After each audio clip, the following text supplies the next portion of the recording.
Hello and welcome to another edition of Ghoul Gang Rising. Tonight we've actually got a special guest on the show now. We've got Nikki Fuentes joining us tonight. We also have the Star Spangled Spook. So we were going to be doing a debate tonight, but my opponent was a no-show. So we're postponing on that. And in lieu of that, we have another edition of Ghoul Gang Rising. And, I've made probably about a dozen videos now on this guy. But he's here tonight. We got Nikki Fuentes. So yeah, how's it going? Let's have a really deep conversation about like the universe and politics. What the fuck is the matter with you, man?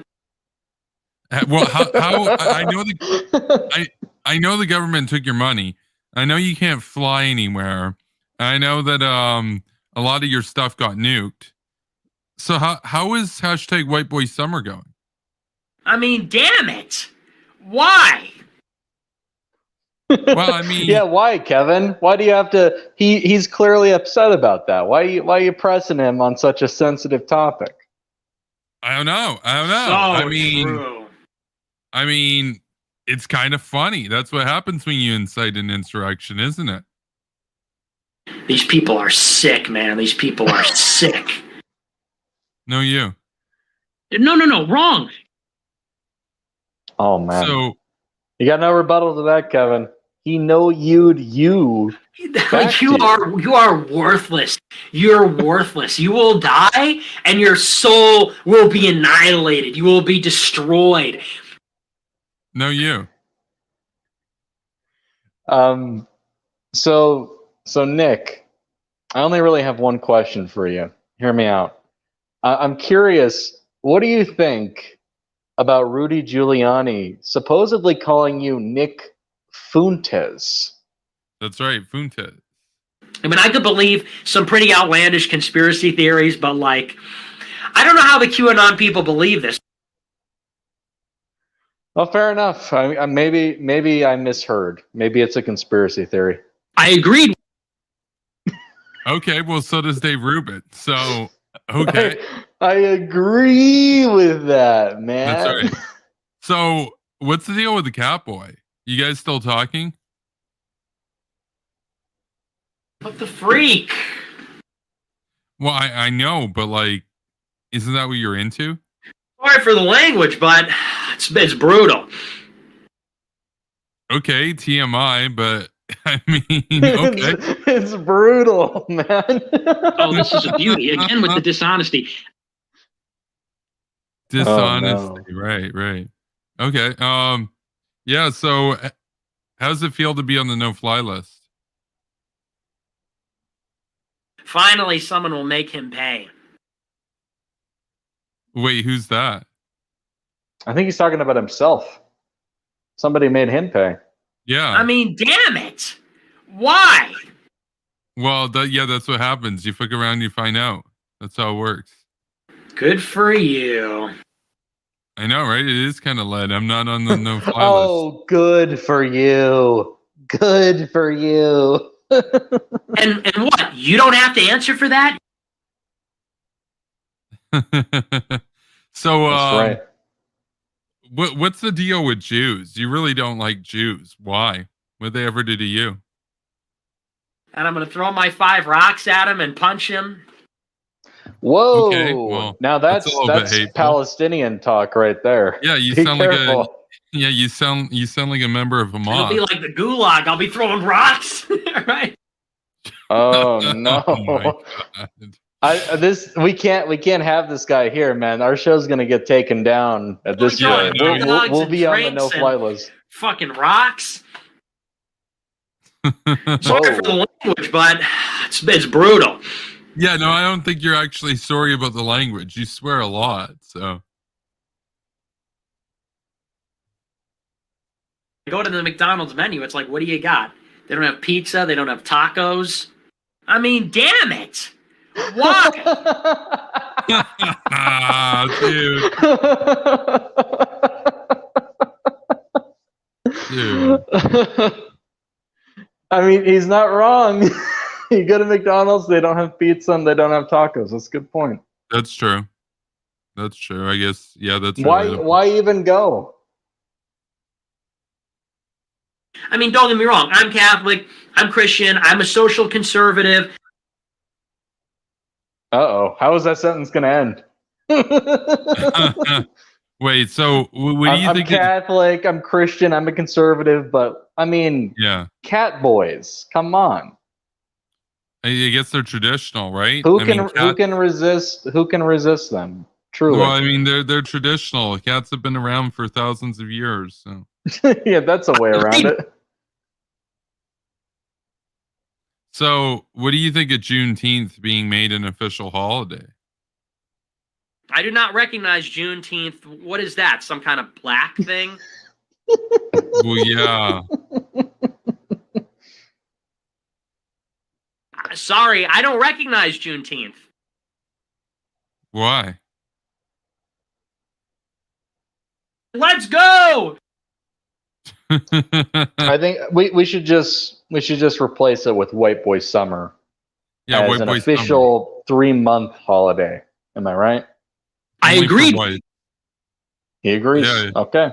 We've proof positive we can find common ground with anyone. So, your name's Nikki. Nikki Haley's name is Nikki. What do you think of Nikki Haley? These people are sick, man. These people are sick. I mean, don't get me wrong. I'm Catholic. Well, so is Nikki Haley. So.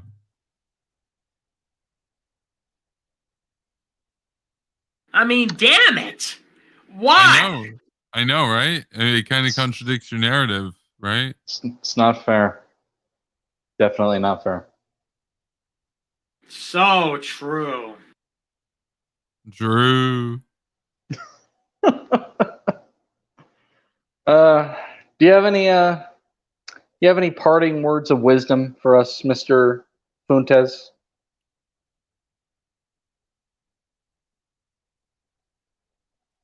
I don't think he's got any. Big pecs, big tits, bursting through the chest fabric.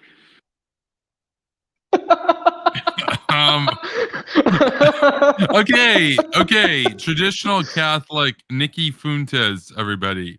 Dater of cat boys. And with that, and ample cleavage appreciator. Yeah, that's nice. I'm out. I don't need to kill anybody here. Well, we appreciate that. Thank you, Nick. I was sent to kill you, but I fell in love with you. Whoa! That's a plot twist. That's a plot twist, right? Is that what Trump said to Kim Jong-un? Dude. There's a lot to love there. It's a good point. Carjackings, muggings, shootings, stabbings. It's all like crime. The problem is all the black people committing all the crimes. I think it's only like 50% of the crimes, but I mean, no, damn it's all of them.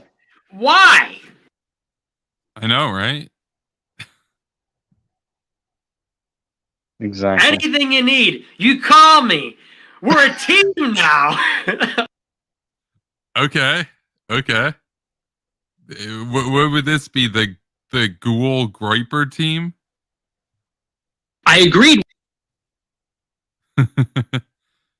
Just throw in Dave Rubin in there too. I agreed. Okay, I guess we can all get along then.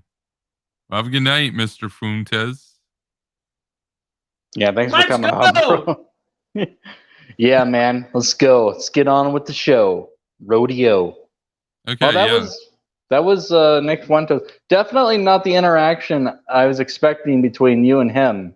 No. To be honest. That would be more toxic, honestly. Yeah, no, he definitely eccentric, but at the end of the day seemed like a pretty cool guy. I don't know about you. If you excuse all the questionable comments. Yeah, that was weird. I think he was malfunctioning almost at some point. Malfunctioning. Yeah. No, Nick Fuentes, man, he's gotta get that looked at. Maybe having some electrical issues. There we go. Yeah, there you go. That was Nick Fuentes. Obviously, at the top of the show, Kevin explained why we're doing a double dose. We'll typically do that if there's no other stream topic or a debate falls through. Yeah. That's a misquote, sir. Fake news. Absolute fake news. So we're here to do another show.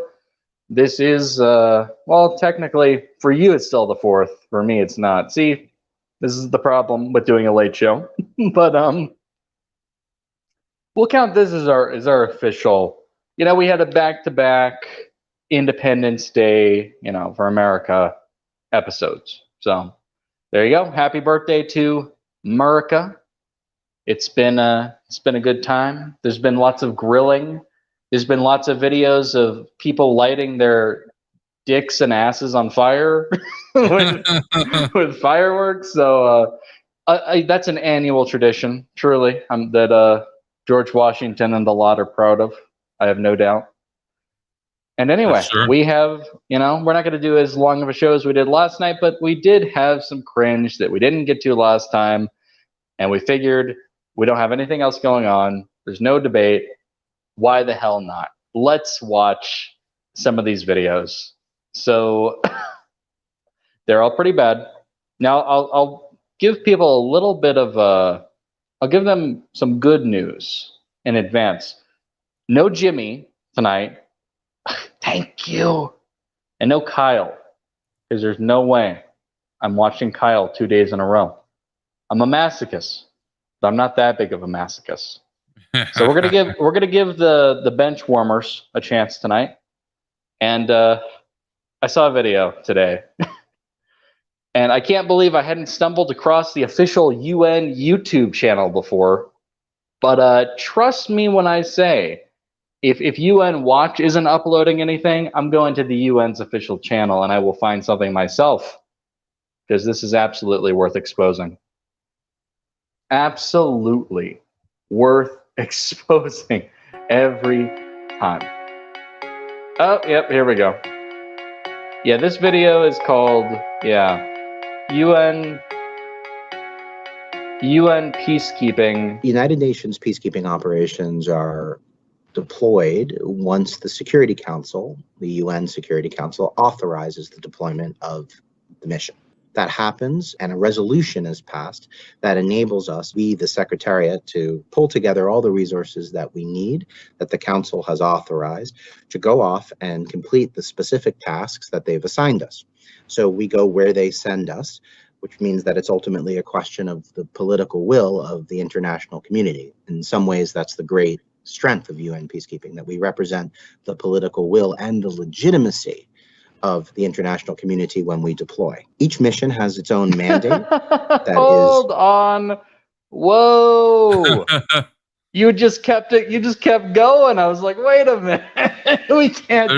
We need to stop it. I don't want to be sat here watching it like we agreed. No, let's roll that back like 10 seconds. We need to get that. Of UN peacekeeping, that we represent the political will and the legitimacy of the international community.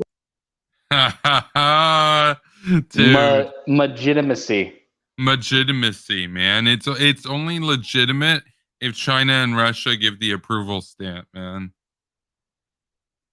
He says that that's a strength. That's a strength when we represent the global community. Now that sounds nice. That sounds like, a nice platitude. It'd be a bumper sticker. Problem is, when you consider some of the actors that make up the global community. Problem is, when you consider some of the most powerful nations that would make up the global community.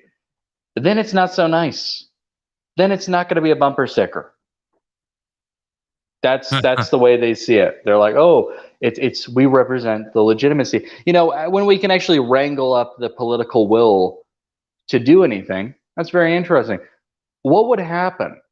What would happen if some of the most desperate hot spots on the planet couldn't be addressed in any meaningful way because members of the global community were obfuscating those efforts? Yeah, well, we agree on that. I think he was saying something. He was saying something earlier about like we buy into their propaganda. Do you even watch the show? we shit on the UN every week, dude. Yeah, I mean, this is like what happened with the Mills Road debate. He was saying like, "Oh, well, you support the UN or whatever, right?" And I'm like, "Wait, how do you not know?" Because he's such a persistent stalker. You'd expect him to know, right? Yeah, he watches a ton of my stuff, but no, he didn't know. I don't know how people don't know at this point. I want to abolish the United Nations. I've said that from day one. Everything good that the UN does, NATO could do it. And everything bad the UN does, get rid of it. So just get rid of the UN and have NATO do it. Why do we need Russia and China there? Fuck them. I want to bankrupt them and balkanize them into separate countries. Anything you can do, I can do better. I can do anything better than you. Yeah. That's basically what you're saying. I feel you. Minecraft's saying that NATO is trash too. No, that's wrong. NATO's incorrect. NATO's base. That's basically like, I don't know if it's even a false equivalence, but it's like both sides have problems. No. NATO's based. UN is cringe. Both sides. Yeah, no, the NATO's based. The only problem with NATO is that there's no removal mechanism to kick out losers like Orban and Erdogan. So. Alex R is not going to like that. Yeah, well, Alex R can go fuck himself. Spicy. When we deploy, each mission has its own mandate that is. Oh yeah, no, StreamYard is screwing up. Okay. Having a normal one. Yeah. Designed by the council and. Look, man, StreamYard is built different. It's built different. It's just built different. and by us. Mandate that is designed by the council and by us to try to address the specific issues that are happening on the ground in each particular situation. So each mission is kind of its own universe in a way, but they fall into three basic categories, what we call Chapter 6, Chapter 7, and Chapter 8.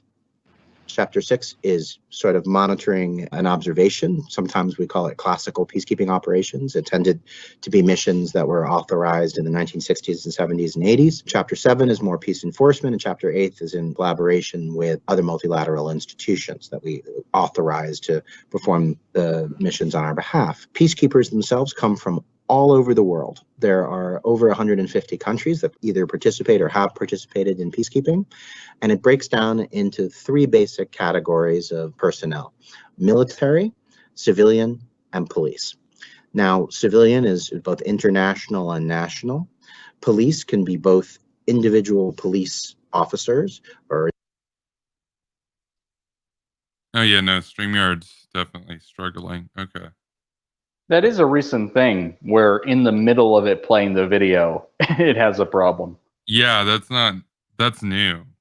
Individual police monitors and formed police units, which are kind of like riot police. And militaries can be contingent personnel, so sort of infantry battalion type things or other specialized units. And all of this is designed by the council based on what the specific situation is on the ground. So different mandates, different chapters under which they're authorized by the council, and different configurations, but all designed to do the same thing, which is to fulfill the tasks that are given to us by the Security Council to try to promote peace and security in the individual country that we are sent to. This has happened about 70 times in the course of the last... Yeah. Try. They do try. Not really. They try once they're actually, they can actually bother with the whole effort. I'm looking up the size of the UN army because something feels a bit misleading here. Dude. 7 decades or so, where the council has authorized a peace operation to deploy. We have forces and personnel from over 150 countries. So and Google gives me the result. We have more than 97,000 UN uniformed personnel coming from over 120 countries. Okay, so that's nothing. Like that's apparently that's the peacekeeping force for the world. Yeah. A world of 7 billion people. That's right, 70,000. Like if you had to fight an army of 70,000, you'd probably lose, Reece. Same with me. That's a lot of true. Well, you know, if you put it that way. What a mess. The fact that we represent so much of the world is one of our great strengths, that we don't only represent the political will of the international community, but we physically are the manifestation of that will. Mandates end when its tasks are achieved or when it's decided that the mission is no longer. You represent the compromise between good and evil. That's what I've always said. That's what I've always said. That since 1945, when the UN was founded, it was literally designed to be a compromise between Stalin and the West. And ever since, with the exception of 1950 Korean War intervention, the UN has served as a compromise between good and evil. And it'll never not be like that, because evil learned their lesson, not to boycott it. Like this whole mantra of diversity is our strength. Normally, in most cases, I would just say, "Oh, that's a little silly." You know, whatever. That's our strength. It's debatable. But here, such a mantra has been twisted into supporting what is truly a ghastly and indefensible way of governance, way of maintaining peace throughout the world. The political will of the global community, once it comes out, given how much compromise that's going to go through, is going to be so diluted. Like what is even it's such a flowery way to present what ultimately is not good. This could be put to so much better use. There are so many things worth addressing in the world. I for one would love, I mean, we've vied for some form of one world government, you know, far into the future, you know, maybe like the Star Trek future at this rate. But this ain't it, man. This ain't it, Chief. Oh yeah, no. And anybody who talks about like one world government and they think of the UN, those people are a joke. Those people are a joke. Like when I think of one world government, I think of the United States just as the world. So spooky. I know.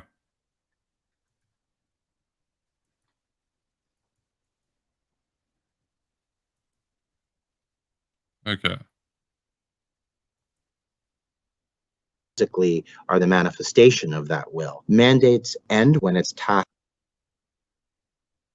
Yeah, StreamYard definitely does not like the United Nations. Who can blame them? Tasks are achieved or when it's decided that the mission is no longer needed. Most of the missions that have been authorized have closed. Most of the missions have closed successfully. And the missions themselves perform a variety of tasks, from protection of civilians to guaranteeing a political process or an electoral process, to doing what it can to ensure human rights and to help to protect delivery of humanitarian assistance and a variety of other things as designated by the Security Council. But the bottom line is that UN peacekeeping deploys when asked by the United Nations Security Council to try to promote peace and security in a particular context using forces that are given to us or basically lent to us by the international community themselves. It's a partnership, and it's a partnership that helps to protect civilians in some of the world's most dangerous places. Whoa. There you go.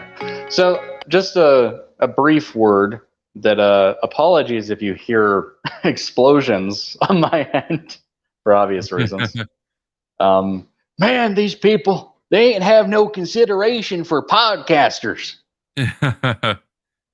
Dude. Nah, it's, you know, it's festive. See, it sets the mood. So that was the UN's video. What did you think about that, Kevin?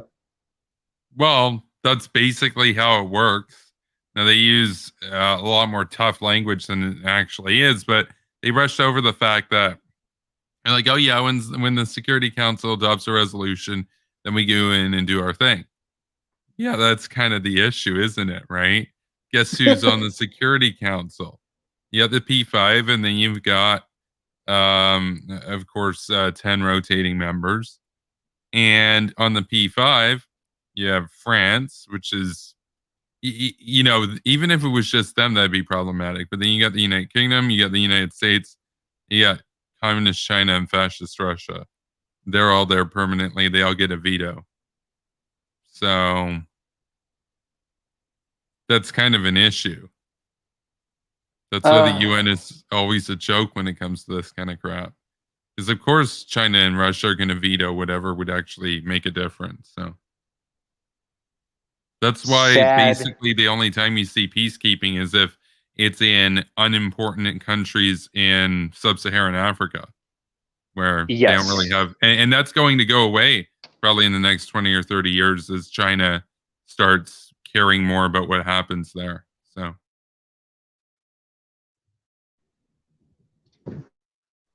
Yeah, not unimportant in the sense that, like, obviously any atrocity should be addressed in some format, but it's to say that there's no real, political ties. If there's some form of destabilization here, it's not necessarily going to change all that much, because we're talking about an area that's been destabilized for forever. So it's not as tied in to the global community. But I'm looking at their active missions. Yeah, most of them are in Africa. Yeah, and I'll give them this: Northern Cyprus is one. So that should be addressed. But are they going to actually do anything about that? No. No, they just stand by and watch. No, because what you need to do is you need to overthrow the thick dude. Because anything else is just going to be kicking the can down the road. Yes, but that would hurt LXR's feels, bro. Oh no, he would flip his shit if that happened. He would call the UN a bunch of libs if they did that. So maybe that's why they're not doing it. I mean, if Jack Dorsey is scared of LXR, I bet the UN shaking in their boots. Oh man. Well, we can move on to the next video. It was inevitable that we'd get to this, people. There's a video from a guy we covered before. You could probably already guess who it is based on my reservations. Let's just say he's an angry young man from Syria. Goes by the name of Richard Medhurst. And he's got some...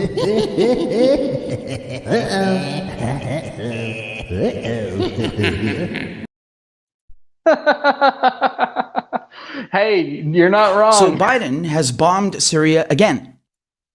Oh, here we go. Here we go again. You know that the Assadist in chief was not going to appreciate that. Oh no, he's going to be pissed. And of course, the corporate media parrots his excuse about defensive strikes.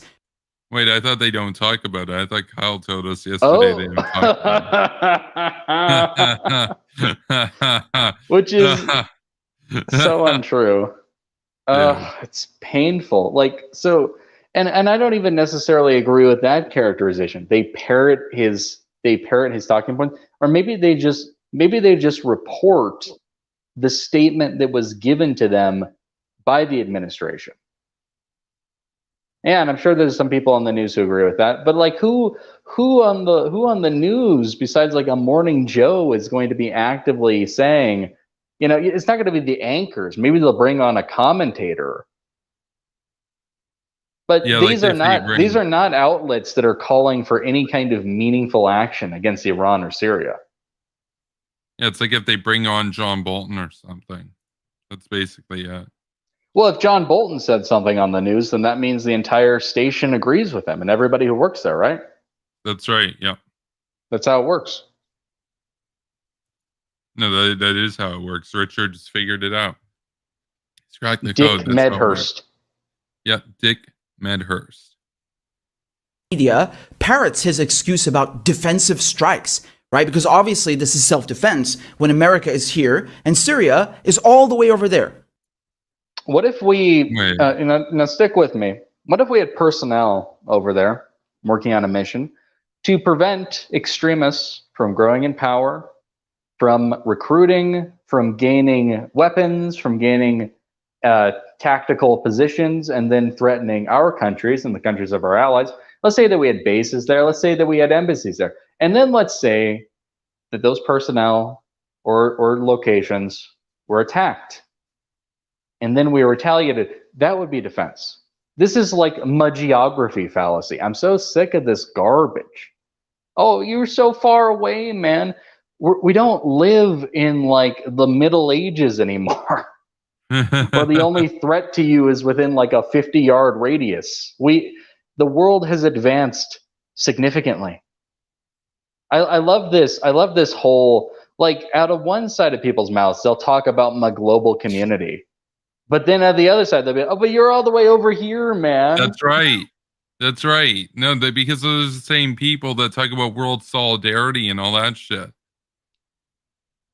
Unbelievable. How are you on someone else's land and claiming self-defense? Have people forgotten that the U.S. illegally invaded Iraq? Have you forgotten? He did the meme.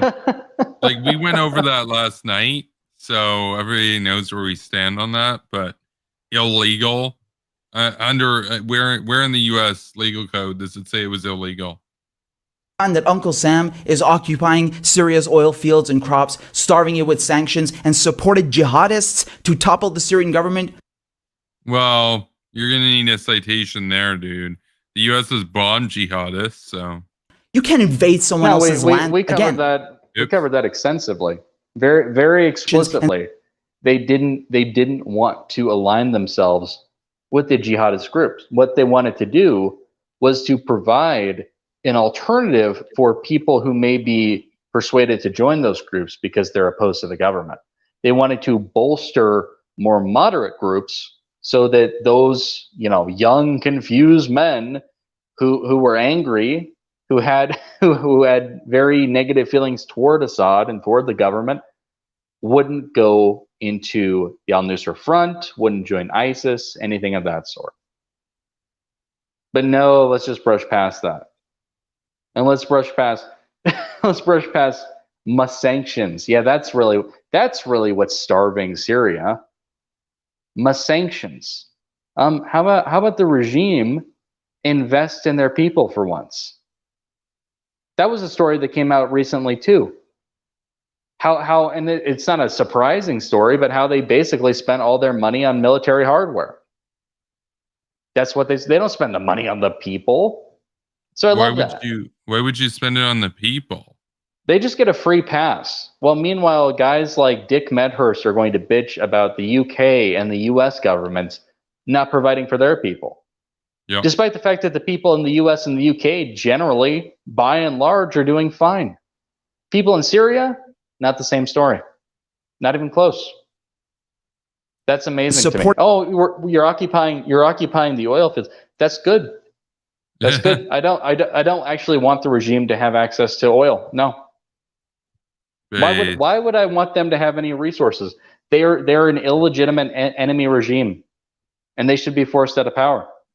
If you're really concerned about my suffering, how about we do it as quickly as possible, because it's inevitable that this conflict was going to happen. We've spent 10 years just like batting it around. Will they? Won't they? I don't know. It's long. It's been too long, man. I agree. I agree with that. I totally agree. It's been too long. Jihadists to topple the Syrian government. You can't invade someone else's land and then claim self-defense. The people that Biden and Trump bombed, they can claim self-defense. You know why? Because that's actually their country. And this nonsense. He did it. He did the Kyle meme. Yeah, he did the Kyle meme. He did the Kyle meme. Yeah, that's called terrorist apologia, for those of you who are wondering. Okay, That's so I dug up this. Okay, I have this recent story. Here's the headline on Twitter. The Assad regime collected over $1.4 billion from Syrians as a reconstruction tax. Yeah, keep in mind, this is, reconstruction. We're talking about Syrians. They don't have a lot of savings, shall we say. But only 10% of the funds have been allocated to reconstruction. The rest either disappeared. You got to bring up Rumsfeld, but apparently they're not going to bring up this. Or funding the regime's oppressive apparatus. That's from The Guardian. Yikes. Oh, wow. Shocker. Yeah, even The Guardian reported on that. Dude. Even they couldn't ignore it. No, who could? Apparently, if you're a shameless hack, Mr. Assadist, who's going to complain, he's going to come to the West, and then he's going to complain, why can't you let the Syrians in the West vote for Assad, man? Dude. Iran-backed militias. This is just their latest boogeyman. Like as if it's okay to bomb something just because it has Iran in the name. Are you officially at war with Iran? Has Iran attacked the United States? Yes. Yeah, bomb, Iran. Like that old song. Has Iran attacked the United States? Yes. Yes. On multiple occasions. Since 1979. Like they took hostages from America. Like what do you? But that I can't bring that up. It's been too long. That is an attack. But we don't even have to go back that far. We can go back. We can literally go back last week. This is still happening. We're talking about what Biden's strikes were in response to. So that was an attack. So literally, he says in the same video, in the span of like 30 seconds, that the Iranian militants, they had a right to attack the US. Oh, because it's their country, bro. And then he says, when has Iran attacked the United States? Yeah, you were just doing apologetics for it, dick. Literally, you forgot in 30 seconds you did apologetics for them attacking us, and then you said, what are they? That's crazy. Are they even attacking us? You didn't even say us. You can't say us. You're in the UK. What they're referring to are the Popular Mobilization Forces, the PMU, who helped crush ISIS and Al-Qaeda. They're a huge part of the axis of resistance, and by bombing them, Trump and Biden are trying to weaken the resistance axis and basically acting as an air force for ISIS. Wait, so that air force for ISIS, why do they bomb ISIS all the time then? Yeah, they're pretty shitty. If they're supposed to be, they just got the memo. We're supposed to do air support for ISIS. Shit. Oops. Uh-oh. Oops.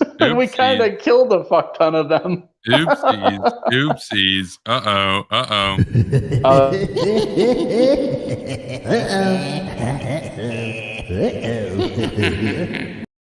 Uh-oh.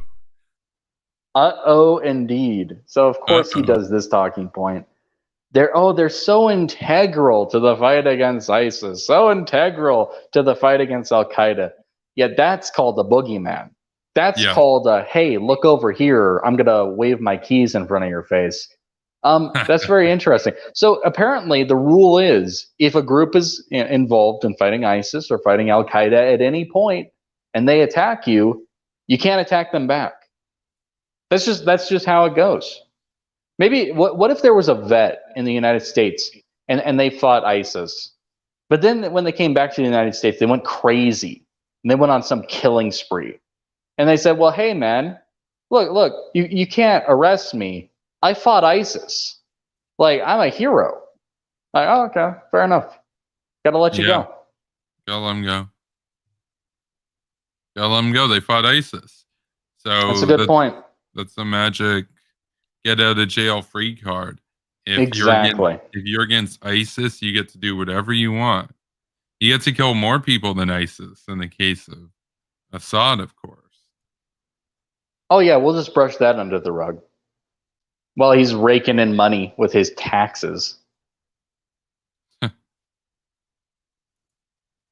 giving them a chance to research. You think that's an accident? We all know the US created Al-Qaeda and all these groups in the first place. We all know Oh yeah, that is weird. It was working at the start, and then StreamYard messed up halfway through. That's a new thing. the US wants to keep Syria, Iran, Iraq in chaos because they won't yield to Western interests. I warned you months ago. Biden wouldn't be any conspiratorial. Talk about conspiratorial, man. So, in order to believe that, you would also have to believe in some way that the US actually orchestrated the attacks on themselves, that those militias weren't working for Iran. Maybe they were like crisis actors, and they were working for the United States in order to make Iran look bad, in order to make the Syrian government, by extension, look bad, and that's going to weaken. That's going to weaken the efforts against ISIS. That's the reason that we're in Iraq. That's the reason that we're in Syria, is to fight ISIS. No, yeah, but we're so interested in them in resurfacing. That's why we spent 10 years in Syria fighting ISIS and not removing the regime. This is insane to me. People who actually, like him, who's fear-mongering that, oh, the US is like really trying to like take down Assad. We could do that in a week. yeah. What do you It's been 10 years, bro. 10 years of not taking down Assad. Yeah, it's been too long. Too long. different from Trump. You're not getting a $15 minimum wage. He's not going to do anything for progressives. I'm a progressive. What is... Wait. Why would you... You're an Assadist. Why the fuck would you care? Wait, the way that he said it, it was just such a... He sounded like a giggly little insult weeb. Let's just go back a second. He sounded like I was based in high school. Like, let's listen. Mom, my hot buckets. Man, I got this lib on Twitter. And he's not based. Like I was based in high school. This lib is bullying me. Yeah, look at this leftoid. Calls himself like an anti-theist. Like what a lib. Yeah, who could possibly take issue with religion? That's crazy. Getting a $15 minimum wage. He's not going to do anything for progressives. I'm a progressive. What? No. That sounds exactly like Neocon Asuka. I'm a progressive. Dude. So now we're talking about this for some reason.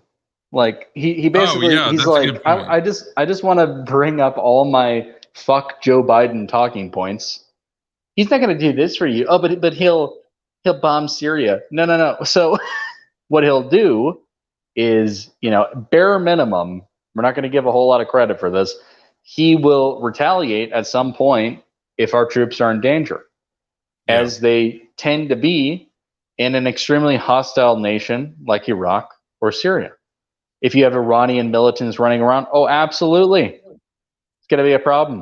You're going to have to retaliate at some point. You're going to actually have to confront those guys. And then, but he's not going to do the $15 minimum wage for you. He can't do anything about that. What the fuck are you talking about? They act as if the president is the dictator of the economy. Well, that makes sense because all he does is simp for dictators. That's what true. Is what he prefers. So he's like, what the fuck why isn't he doing everything that he said that he wanted to politically accomplish? I don't understand. Because, well, I'll tell you something, Richard.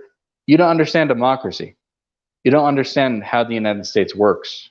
The president actually can't just do or enact whatever they want. Big difference between that and Syria.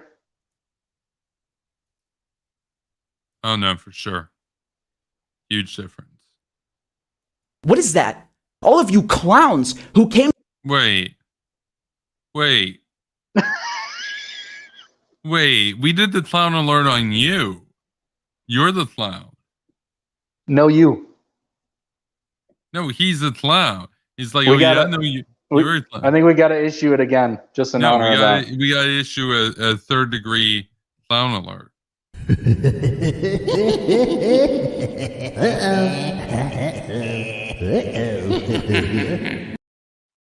Dude. Whoa! It gets me every time, man. No, it's so good. And then after it concludes, you have this.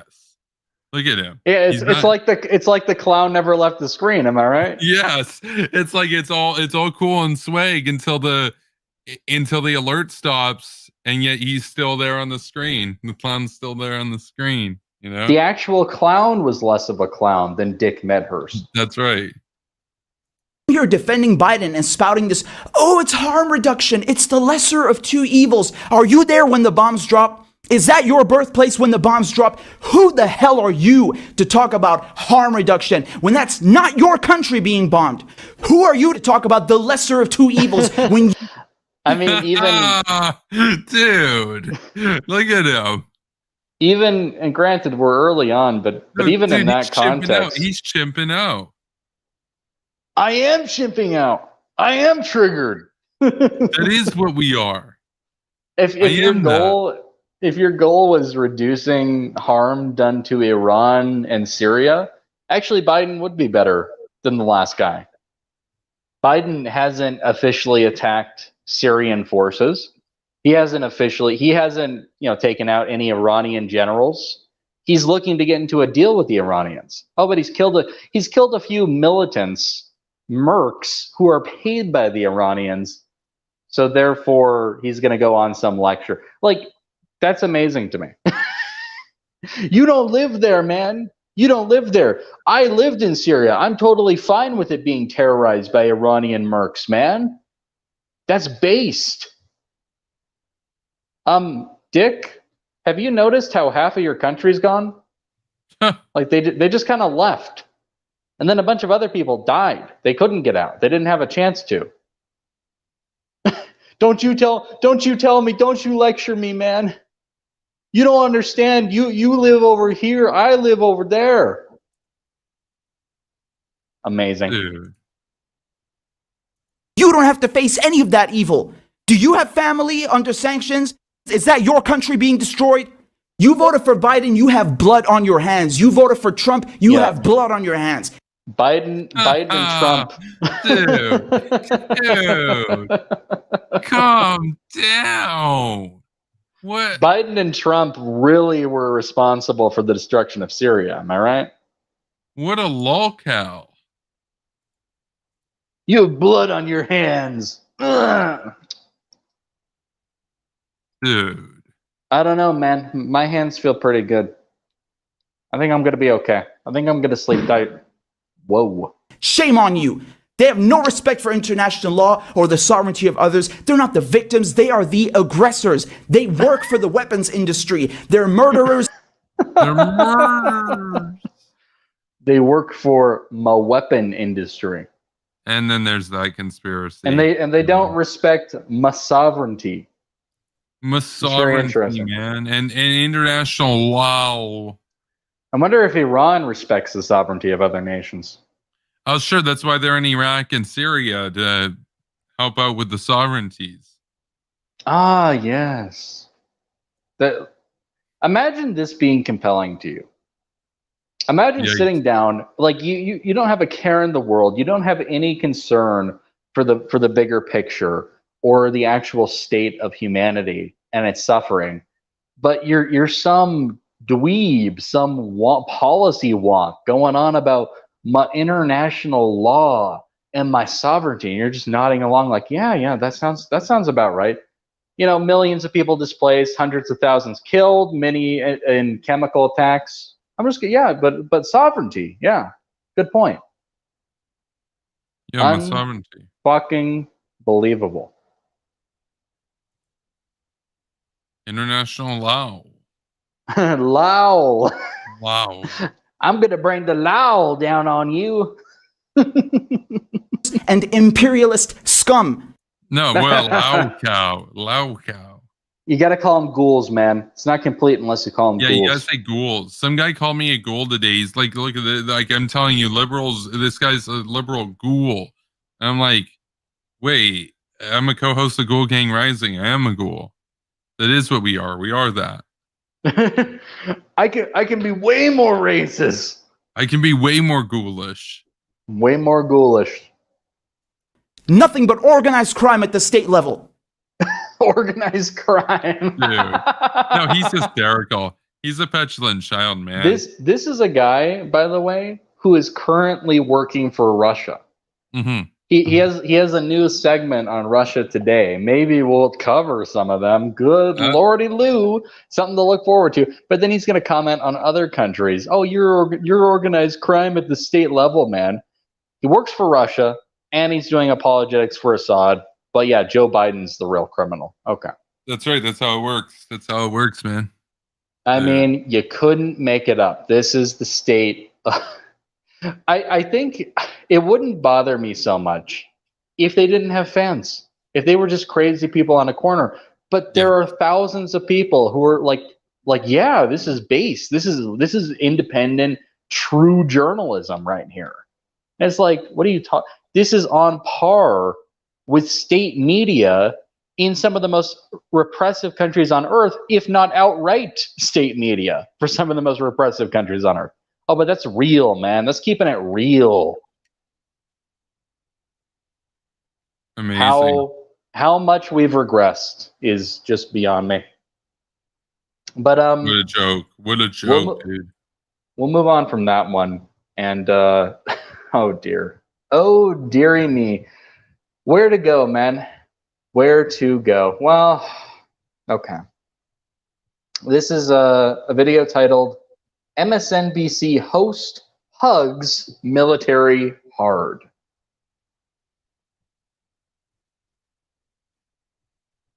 Yeah, we're going to have to issue an alert on this one. I know.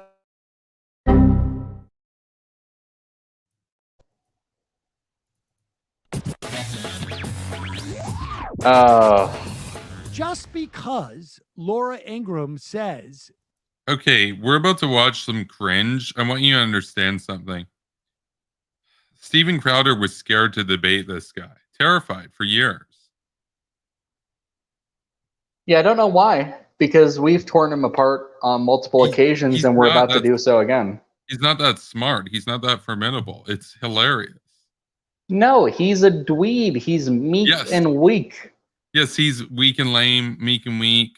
You know, dweeb. He's a feeble dweeb. So cut the military. Phoebin and dweebin. Phoebin and dweebin, yeah. Does not mean this is a bad idea. In fact, despite the fact that Laura Ingraham is calling for it, it is a very good idea.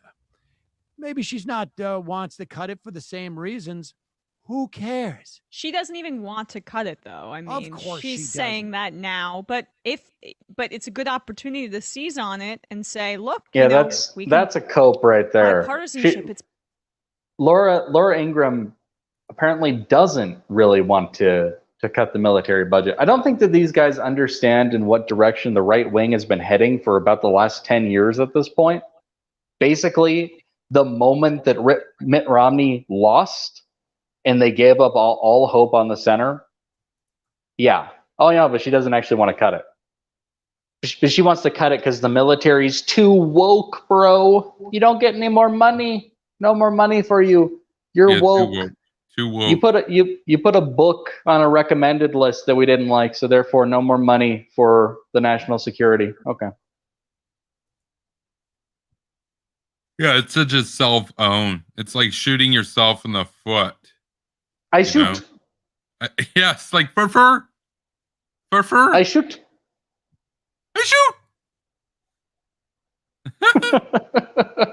Like, yeah, that's a reference to the Hamas Mickey Mouse. Yeah, that was the thing. Until he got martyred by the Israelis in like 2007 or something. Possible, or whatever the case may be. Exactly. And look, I understand the impetus to use the military as a leverage, you know, within the context of our politics, because it's so sort of loaded. And, you know, back when we were doing AM talk radio, the Majority Report, you know, we had a Fighting Dems segment where we would promote vets returning from Iraq, running, who were against the war, running for office. And it was, you know, Lame. it was And weak and lame. Weak and lame and weak. That's apparently, that's like in their list of achievements.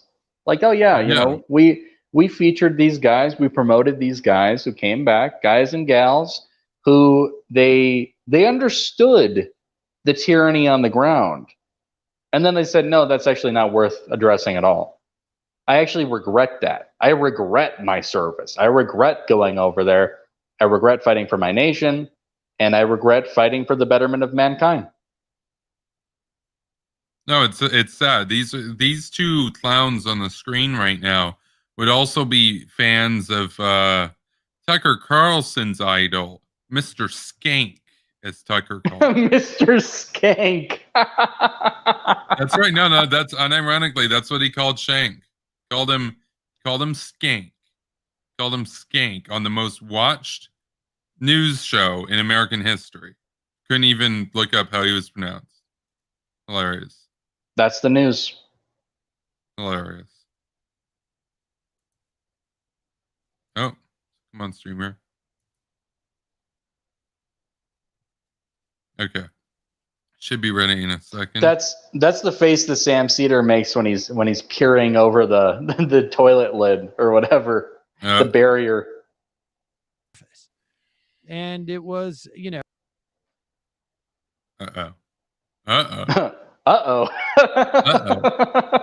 That's never not going to be funny, man. No, I know, because you could do a lot of expressions with a clown, but Arthur chose to go with It was a powerful sort of like political feature. We had Jim Webb on. That didn't work out so well. There was a couple others who were a little bit better. But play this thing from Joy Reid. This is just wrong. Like, it's just the wrong attitude. Good. Conservatives target the U.S. military over race studies. Awesome. This is a twofer, folks. Yeah. You can say that, yes, of course, the military should be studying questions of race and all sorts of questions at their universities. You can say that, and you could say, and let's cut their budget. Play this. No. Representative Houlihan, I guess I'll throw it to you. That's right. So they're not going to be dunking on these guys because it's like, look at how triggered they are. They want to cut the military budget over this. These guys also want to cut the military budget. That's so lame. The U.S. only spends, look, I was literally supposed to be doing a debate about this tonight.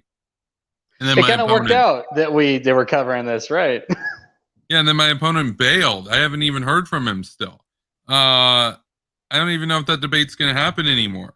We were going to be debating about this. He wanted a debate. He messaged me about a week ago and said, hey, look, I want to debate because he had an issue with something that I tweeted where I called America's military spending modest because it was 3.5% GDP. I pointed out that it used to be 8%. But to these people, they're like, it's any single digit would be inappropriate to them. They like, if they were going to fund the military, it'd be like 0.1%. And even that would be imperialism. It's literally just like the Coast Guard. That's it. And that's imperialism.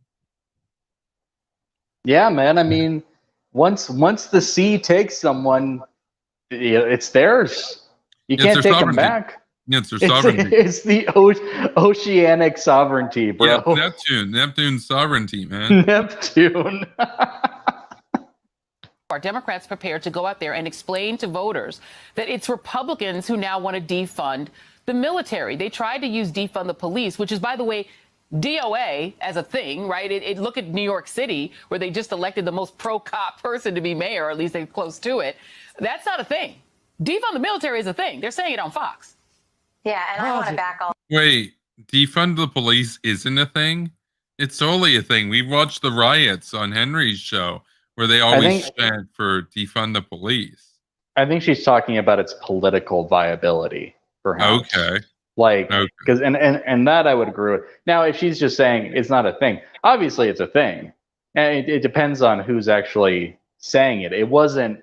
That was not a sentiment echoed by the current administration. They came out against that.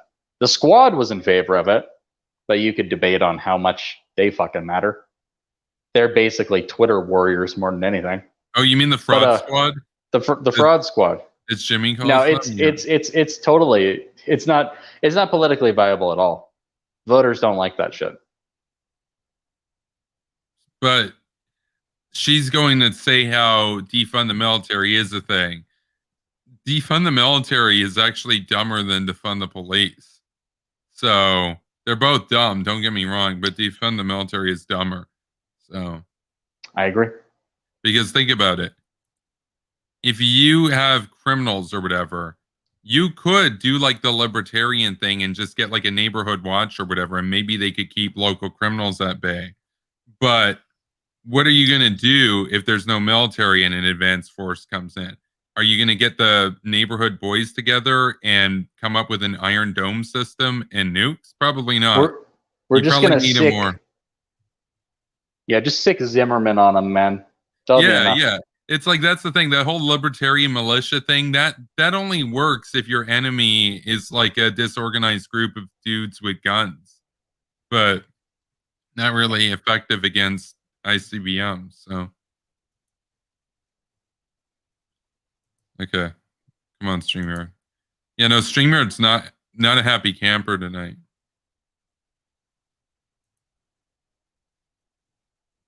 To be mayor, or at least they're close to it. That's not a thing. Defund the military is a thing. They're saying it on Fox. Yeah, and I want to back all the way Pause up. it for 1 second. Defund the police is a thing. Yeah. We have seen budget cuts to police around the country. I think, what is it in New York? What city is it in New York? They've gotten rid of the police force? Rochester. And in Austin, they've done similar projects. Yeah, I mean, that's absurd. It's actually way more of a thing than defunding the military. I mean, that's a very narrow view of politics. If just because someone on cable news says it, then that's what makes it a thing. And there's a lot of reporting to suggest that many people did not know Eric Adams' position on policing. Well, on that point, you could say that given Laura Ingram's prominence. Now, granted, you did have, similar sized left wing figures calling for defund the police. I'll grant that to you. But I mean, it's kind of amazing that we're even talking about defund the police to begin with. I guess they're trying to draw some kind of contrast, but then all that does is give an excuse for these Majority Report dorks to go on a rant about, oh, the police should be defunded, and here's some departments that did lose money because we were totally deranged and screeched in their faces. How dare you? How dare you protect the community? We don't like that. Go home. No more money for you. Yeah. Majority Report dorks. That's good. I've got zingers, man. A politician and had an existing infrastructure. Not to mention the win of someone who's a police reformer up in Buffalo, but also a police reformer as the DA in New York. But continue. So, and look, we should hope that defund the military is a thing on Fox, but of course it's not. Come on, dude. He's gonna say it's not. I don't think Sam Seder's watched Fox News in a very long time. No, he doesn't watch Fox, but the more important part there, he wants it to be a thing. Of course. He wants everyone. He just wants society to join hands and say fuck the military, drain their assets.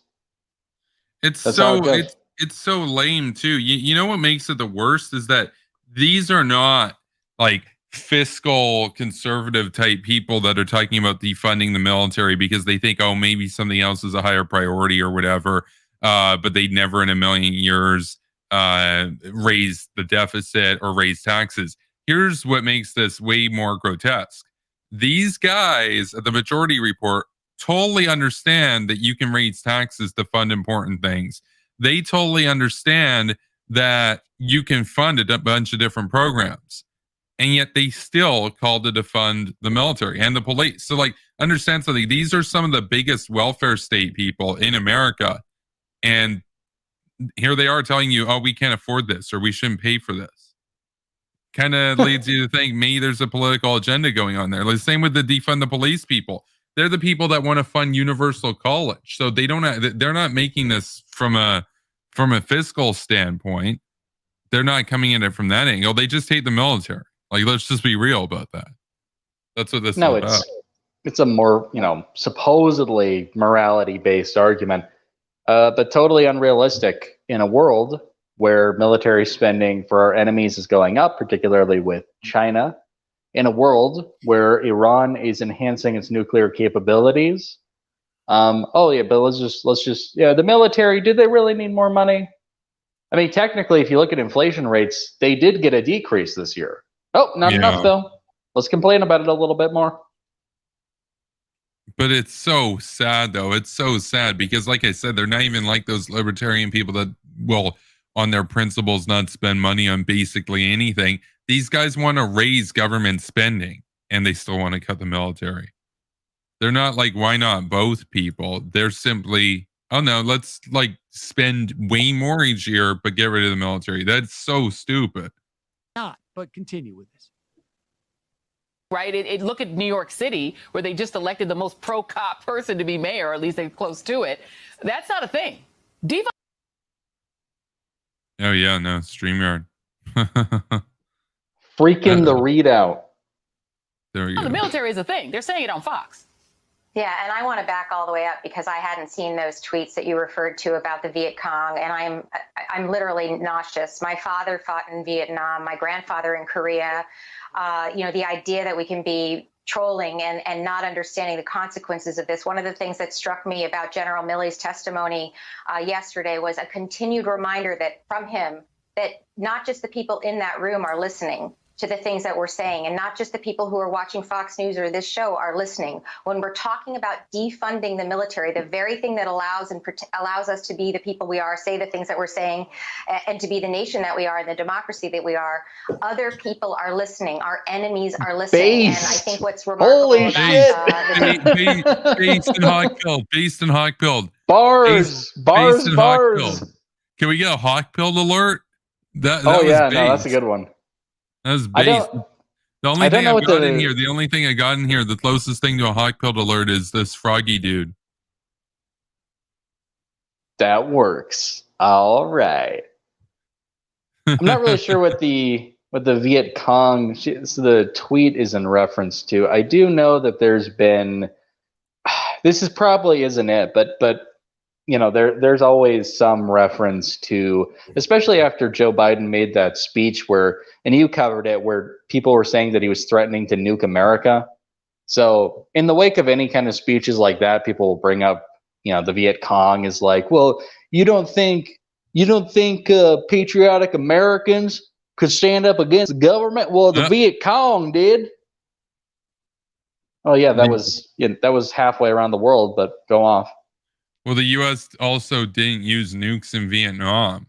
The U.S. The U.S. basically clutched or snatched defeat from the jaws of victory in Vietnam. The Vietnam War was pretty favorable on the U.S. side by the end of it, and yet the U.S. didn't have the political will to stay there because the anti-war bros funded by the KGB put pressure on the U.S. to leave unilaterally, and that's what wound up happening. And then afterwards, there was a fucking bloodbath in the South. And so, America could have won the Vietnam War. America was close to winning the Vietnam War, but America definitely could have won it if they just used tactical nukes against the Viet Cong. But these guys are like, oh, well, the Viet Cong won and America lost that. But yeah, but America didn't use nukes. Like, Biden's right about that. If the American government just dropped some tactical nukes on some rebels, the rebels would die. So... No, rebels are invincible. Just get in the fridge and you'll be fine. That's how it Get in works. the fridge, bro. Get in the fridge, bro. Dude. I love that. Well, speaking of foreign funding, people will consistently ignore that the Viet Cong, they did have funding in the form of other communists. So, I mean, I guess you could make a case that if there was a legitimate rebellion here, they would have some sort of funding. It'd be a lot more difficult for that to happen because, again, Vietnam was neighboring those other nations. But yeah, no, totally different kind of situation. But I don't know what that particular tweet is in reference to. I'm assuming it was made by Laura Ingraham, so there you go. And I'm assuming it involves some kind of apologetics for the Viet Cong, because that's the direction they've chosen to go in these last couple of years. Yeah, it's massively cringy. They've also defended communists in North Korea too. So that's right. Now this is actually surprising, man. Now? This is like, you would think, you wouldn't expect there to be a take like this. And maybe you could make a case. Oh, it's motivated for partisan reasons. They just want to be contrarian. They don't want to agree with Fox News. Yeah. I honestly can agree with that on an intellectual level, but part of me doesn't care. Part of me is just happy that there's an audience out there of people who are going to formulate their own ideas, and they got exposed to such a fundamental idea that shapes the society that they live in. Like, just the fact that you can have an opinion on this and can voice it is a testament to having a strong military that keeps the enemies of those freedoms at bay. And what a potent message to deliver on Independence Day. You know, it was potent. It was potes, and it was based, and it was a hawk pill that the viewers of this channel, as you point out, they don't regularly get exposed to that level of basedness. And yet here we are watching that right now. And yeah, my guess is if you were to put money on it, it's literally just to own the Republicans, but whatever. I'll take it. Yeah. Okay. Our enemies are listening. And I think what's remarkable about Oh, yeah. StreamYard is listening. The Democratic Party right now is that we get it. We get it certainly much more than the Republican Party does right now. Yeah. And it's an important differentiation and distinction that we need to be making. This is grotesque. Yeah. This is grotesque. Dude. No you. No you, Sam. No you, Sam. No you, Sam. No you. No you. I mean, he could have said anything when they came back. When they actually came back to their segment. This is grotesque. That's Sniveling Sam right there. Oh, he snivels. And dude, Coward Crowder was terrified to debate Sniveling Sam for years. Like this guy, this loser right here lives rent-free in Crowder's head. What does that say about Crowder? Oh, lame. wow. It's grotesque. The idea, like our enemies are listening, and if we were to in any way cut the military budget, it's conceivable that we wouldn't have double the amount of the entire world's expenditure on the military. Of course. No. That's bullshit. That's bullshit. That's bullshit. That's absolute bullshit. The U.S. spends about $700 billion a year on the military. China spends about $220 billion on the military. Or actually, it's a little bit more than that. Russia spends about $50 billion on the military. China and Russia together spend almost half of what the U.S. spends. Now, if I throw in another 190 countries there, got a question for you, Reece. Do you think it's going to be less than 700 billion total or more than 700 billion total? Probably a little bit more, right? Probably yeah, I think you're right on the money there. Saudi Arabia spends $80 billion a year, for example. What are we talking? Wait, the U.S. spends double? So he means to imply. Hold on, he means to imply. It's even worse than that, because it seemed like he was saying that if you cut it, we'd still be spending over double. okay, let's just say he meant you cut it by $1 so we can round it up to the same as what it is now, just for the sake of this, because this is already stupid, even if you didn't cut anything. So the US, in his view right now, spends more than double of the world military expenditure outside of America. The US spends about 700 billion on the military. I think it's a little bit more than 700 billion.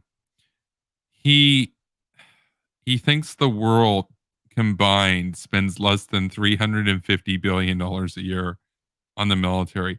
That's laughable. I can name you 10 countries that if you were to combine them together spend more than the United States. I'm talking about countries like Turkey, countries like Saudi Arabia, countries like China, countries like Russia, countries like South Korea, countries like North Korea, countries like the United Kingdom, countries like France. No, I'm going to actually have to Google because I don't know the answer, but we can just look up how much does the world spend on the military and then take away 700 billion from that and see.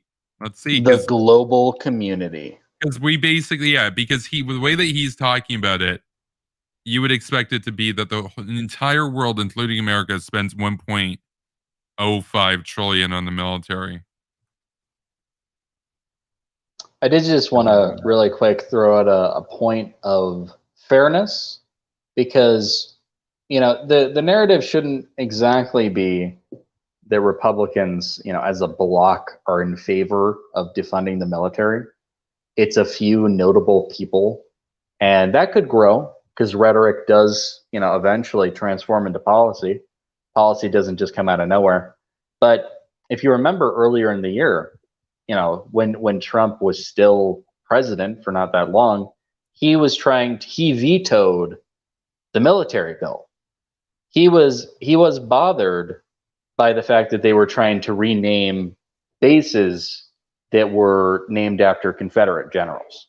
Trump was upset by this. Yeah. And the Republicans overwhelmingly voted to cancel his veto and approve the budget. So, but, you know, even that being said, a lot could change.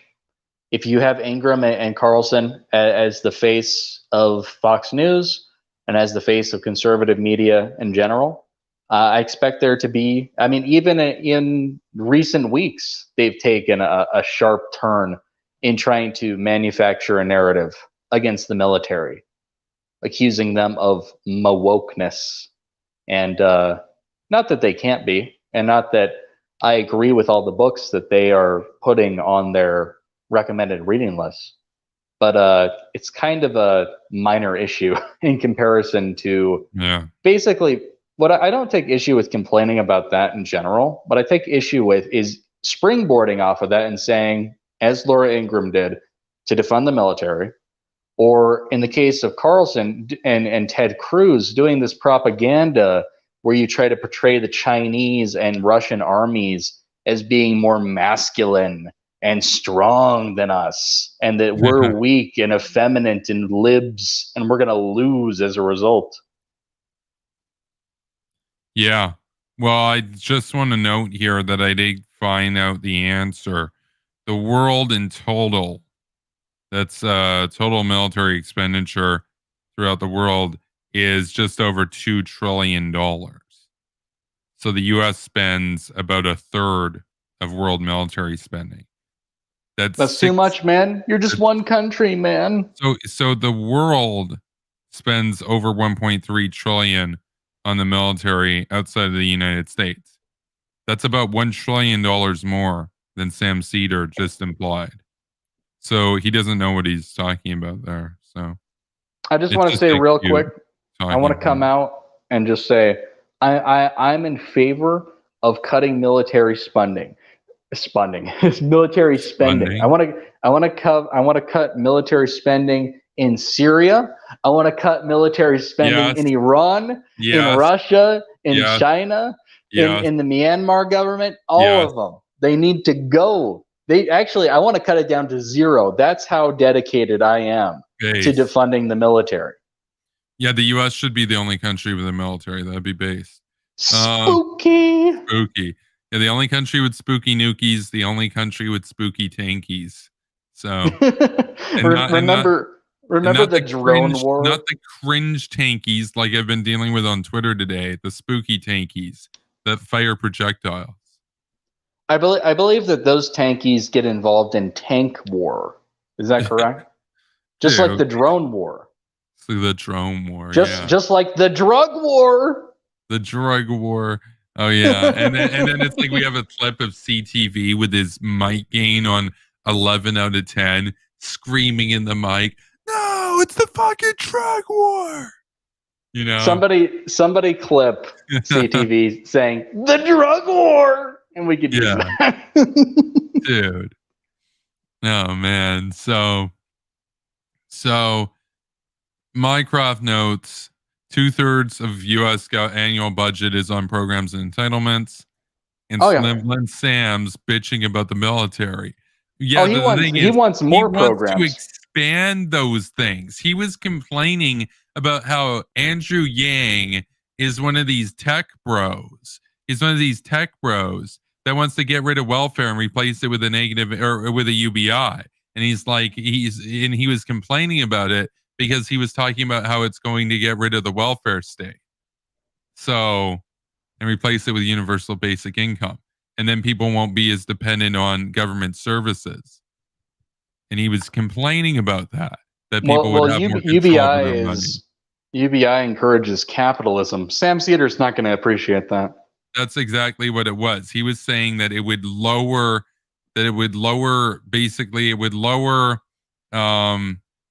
people's dependence. I can't remember how he phrased that. I don't think he used the term dependency because that's seen as a negative, but he was complaining that it would make people less dependent on the U.S. government. That's the point. It's like a mask off moment, though. He's basically admitting he wants the poverty cycle to continue because bureaucrats that he's probably friends with, they get cushy, $80,000 a year salaries managing this shit. So, he wants to expand that. Well, as soon as you actually meaningfully address the problems in America, you can't then deflect to problems in America when you're faced with tough questions about what's happening abroad. If everything's going great here, you won't be able to say, well, what about the poverty? What about the homelessness? It's like, well, we actually believe in fixing that too. And we have better solutions than you. What now? Yeah. No, Arthur's here. He says, good evening, Hawks. Arthur, yeah, when you get a chance later on, you should watch the earlier part of the episode. Nick Fuentes actually showed up tonight. Yeah. Pretty funny. I mean, give me a break.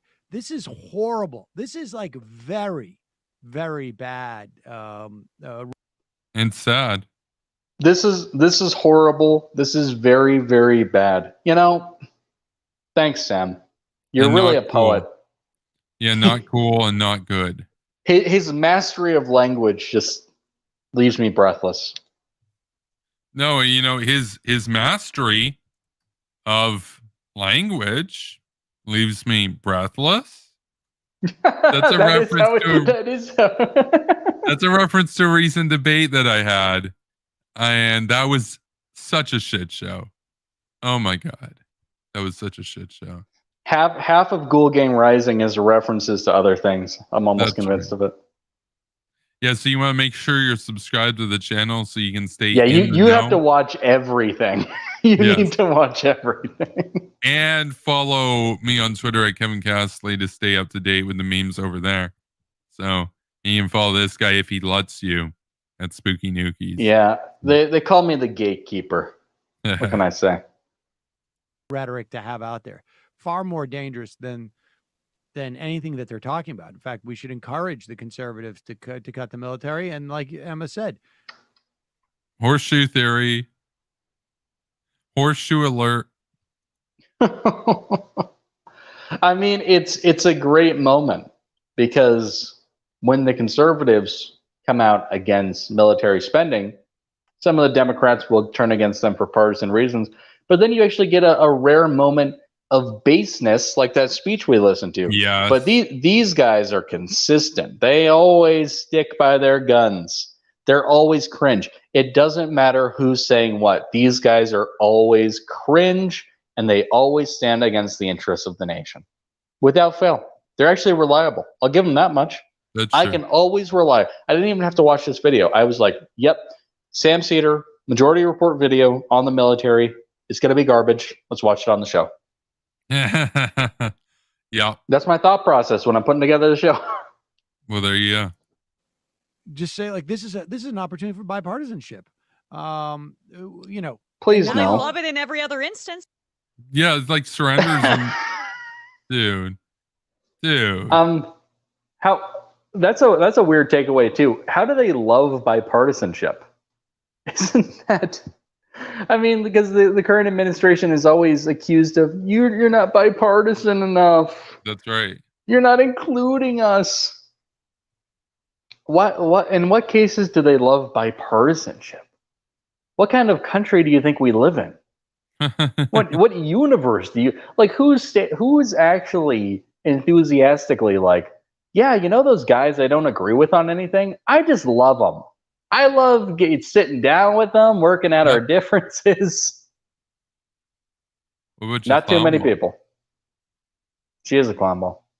Yeah, no, clown ball, absolutely.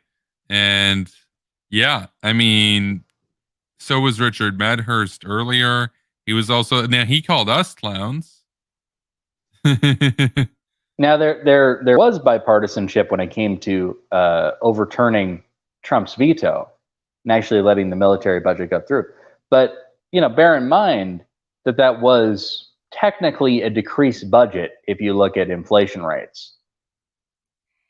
So it is what it is.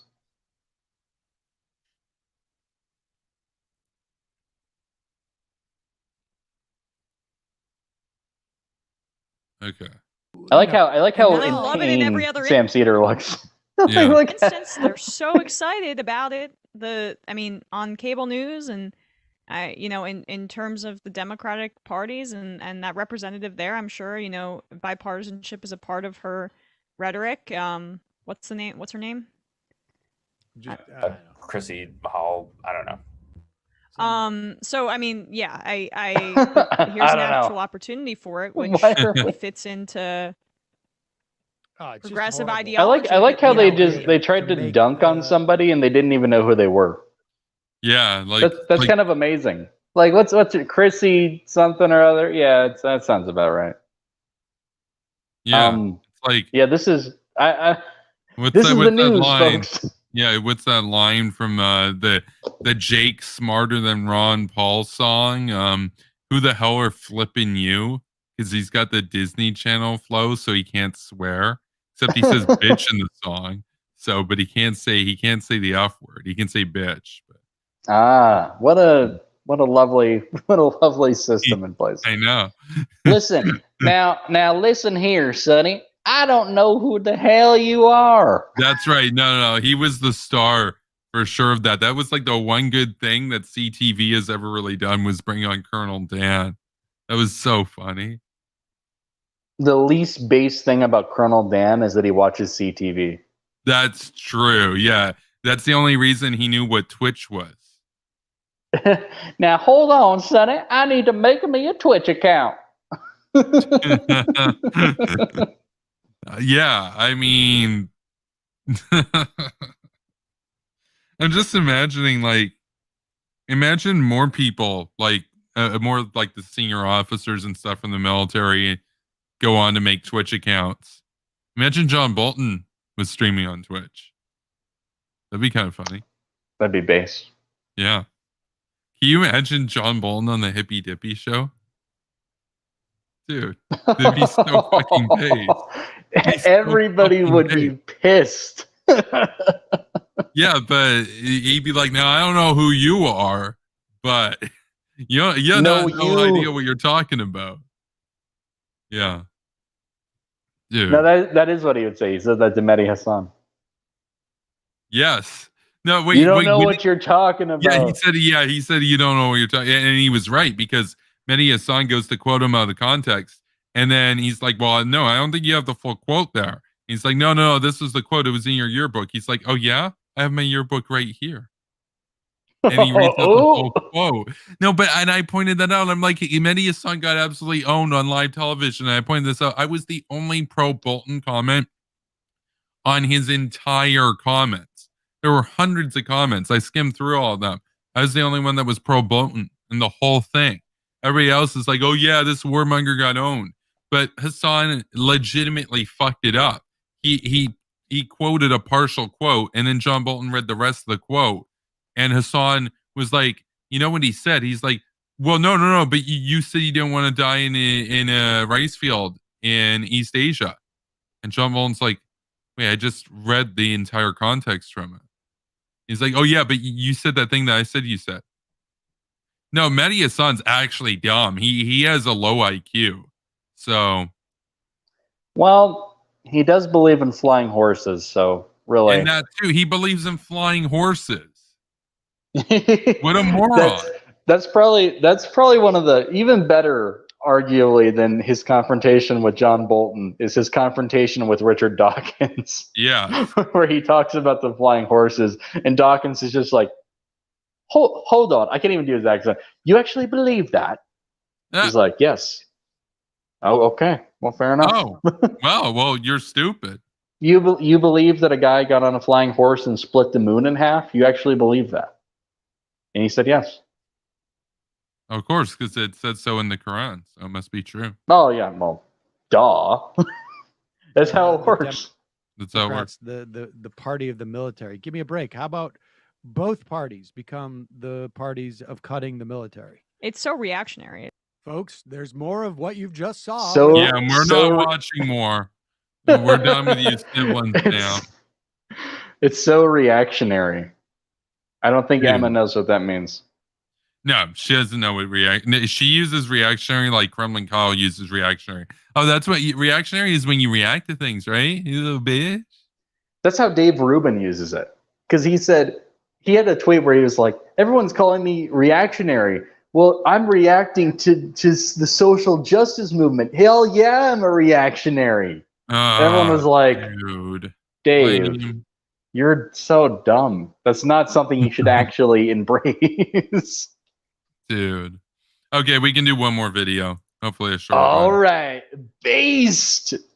I've got another one that you're absolutely going to love. This is a funny story. I actually saw people talking about it on Twitter, and they weren't even all like foreign policy focused, but it really breached the mainstream. The title of this video is Ken Klippenstein, New Military Training Docs Equate Socialists, Neo-Nazis to Terrorist Groups. New Rising. And yes, it is the New Rising. Oh, so I think we'll have to issue probably a bootlegger alert for this one. Oh, absolutely. Yeah.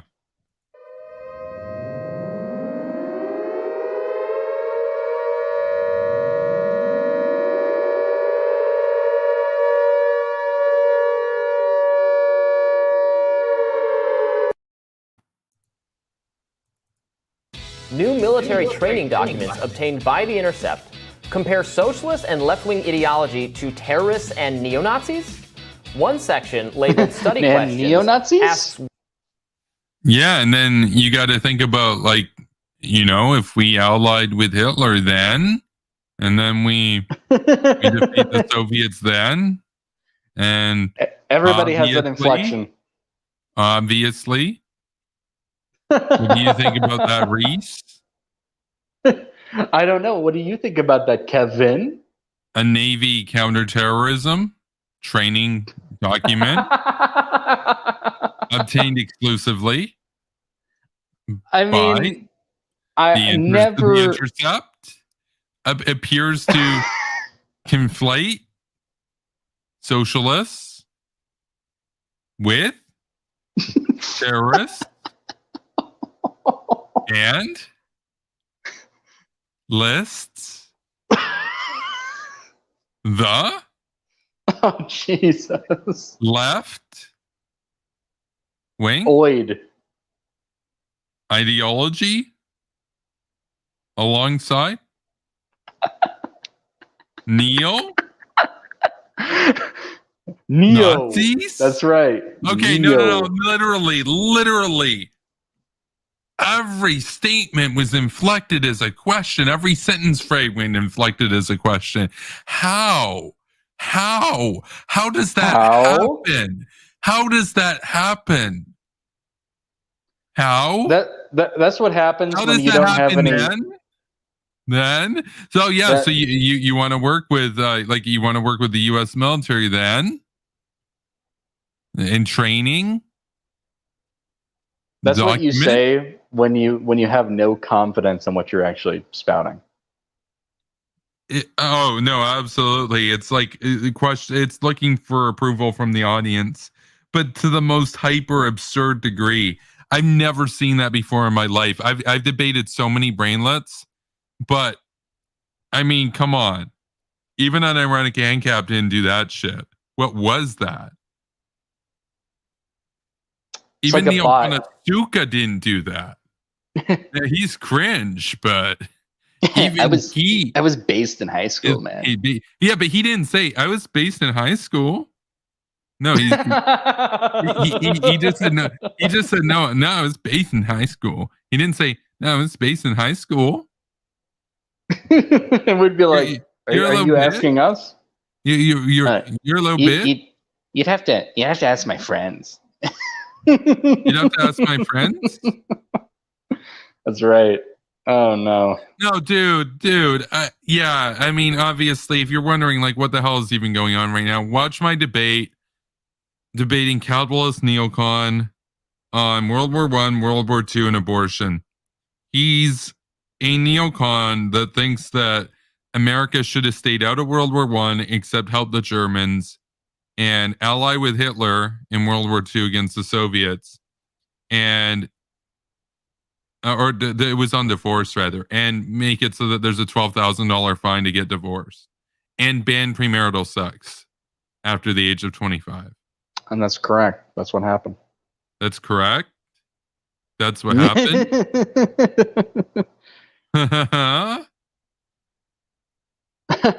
I like Reece like niece. I don't know what that means. Dude. Not like the city. Which ideological category anarchists, socialists, and neo-Nazis represent? The correct answer is apparently, quote, political terrorists. Joining us now is the man who exclusively obtained these documents, investigative reporter at The Intercept, Ken Klippenstein. Ken, thank you for joining us. Nerd. Good to be with you guys. Well, really? Nerd? This is a guy that Kremlin Kyle likes, by the way. So this is a guy that Kremlin Kyle likes then. Yes. And you know, yes. These guys, never did I think I would miss Soggy Sauger and KGB Crystal. But I mean, they have nothing going on, man. They're nothing. They're empty suits. They're empty suits then? Yes. Yes. Let's hear what we should have allied with the Nazis. Then no. No, because it always be then, and then is always inflected as a question. That was one of the goofiest guides I've ever debated. And Minecraft notes these dudes are correctly wearing suits, unlike Kremlin Kyle. So well, you know, that's a pretty low bar, but I guess we'll give that to them. If you're going to be an empty suit, you might as well wear the suit, right? Fantastically interesting story. Thank you for writing it. Can you just kind of tell us how this came about, how you found out about this, and like, is this an assault on civil liberties? Calling socialists potential political terrorists? Okay. An individual I've known in the military for some time now. Hold the fucking phone. An assault on civil liberties. They're not. Liberties. The report, or rather that questionnaire, wasn't calling all. We have to do a not all. They weren't calling all socialist terrorists. They were saying. Are these guys aware that there have been socialist terrorists? That there is a history of far left-wing terrorism in this country? All they're going to do, they're going to deflect from that. So I'm just going to tell you their arguments. I haven't even seen the video. I know what they're going to say.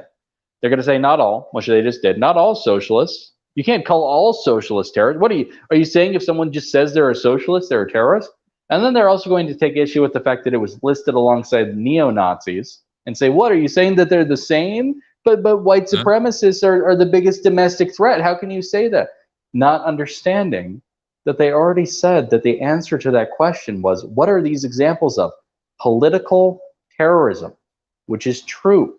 Yeah. What a controversy the story is. And they were echoing it all over Twitter to the point that I even saw like neoliberals owning them.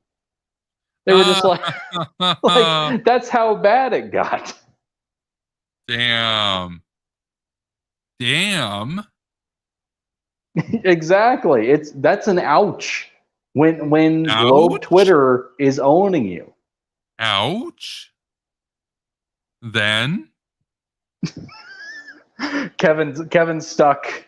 He's stuck on. Dude, he's a broken record, man. I had to sit through that for like 2 hours in my debate. So, yeah, what a mess. That will change your life. I don't blame you. Yeah. In a world where every sentence is a question, two hawks will square off over if it was good to side with the Nazis.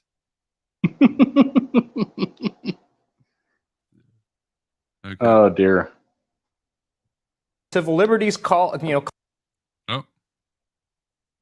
It's been too long, bro.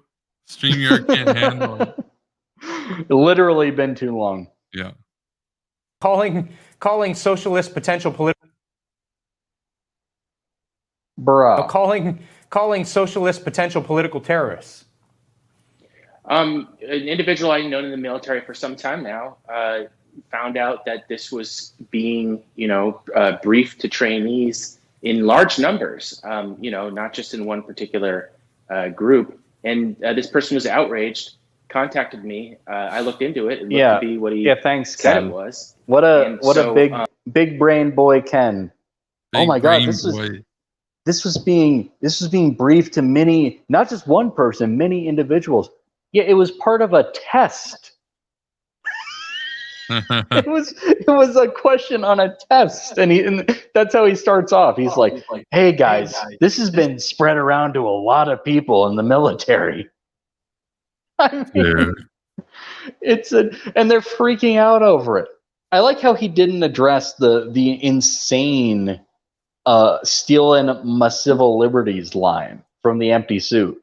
That's what I would have said if it was me on the show. Let's just say I was reporting this in a totally unbiased way, and it was my job to report on such things. I'd be like, "Excuse me, how and why? Why are you suggesting that this is going to be used to remove people's civil liberties? You actually, you have a civil. How about that? They listed neo-Nazis. Has anyone removed the civil liberty to be a neo-Nazi? No, they haven't actually. You actually can be a neo-Nazi if you choose to be. That's your right. Probably not going to make many friends that way.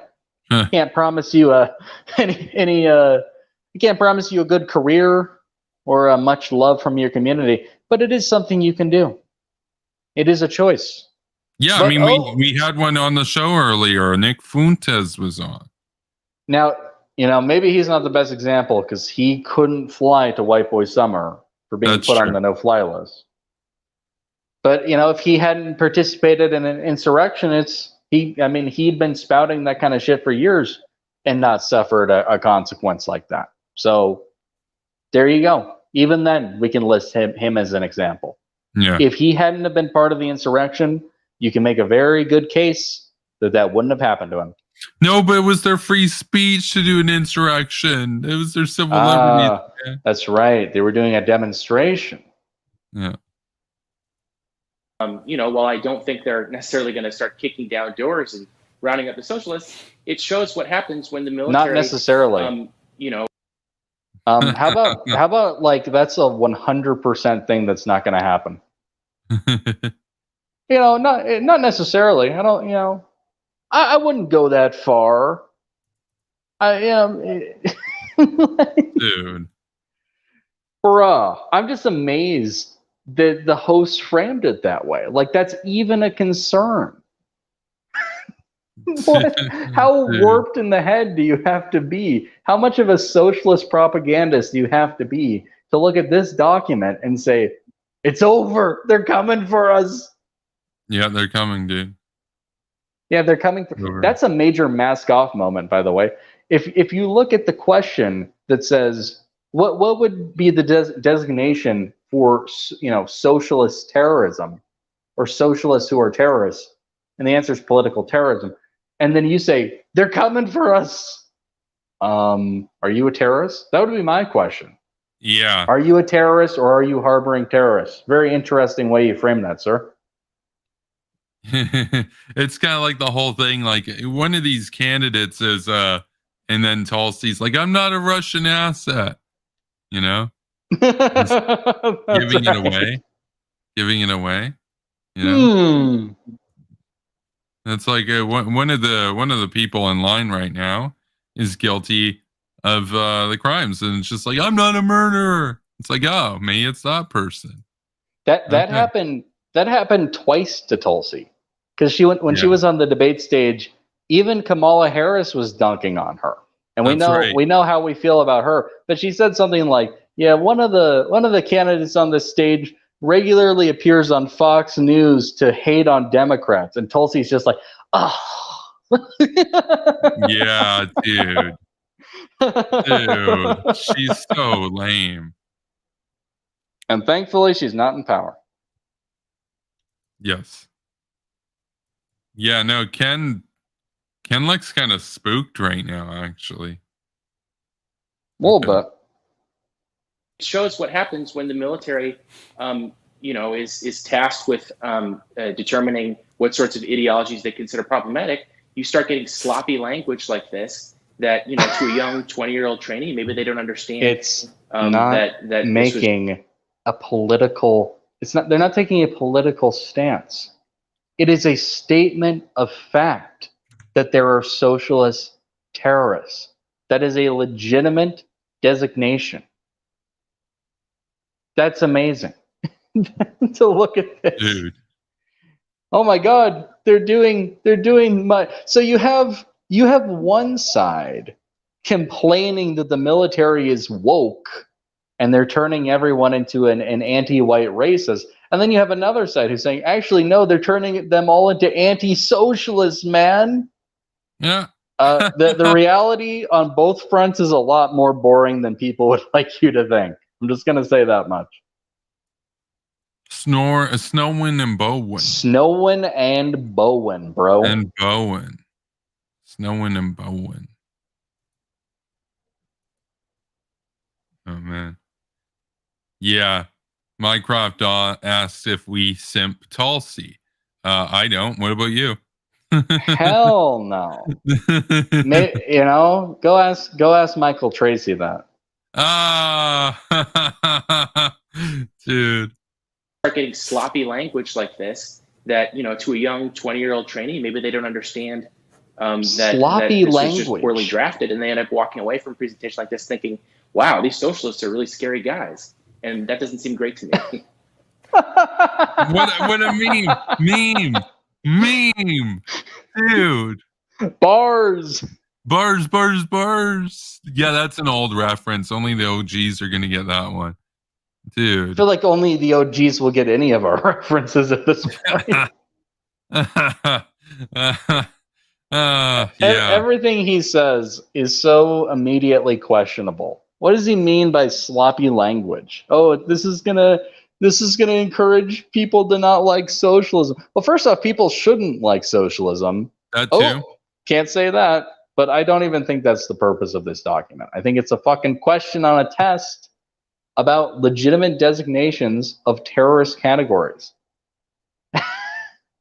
you might want to look into that, bro. Oh no, this is going to encourage people to not like socialists. I mean, it's bad enough to be associated with terrorists. Keep in mind that this is an economic and political philosophy that is connected to repressive regimes throughout human history.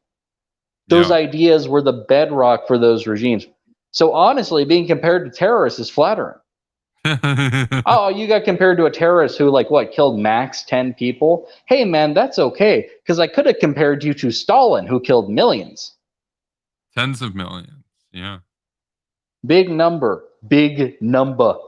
Big number, spooky. Yeah, I mean, it's kind of like that saying from Stalin, right? That one death is a tragedy, a million deaths is a statistic.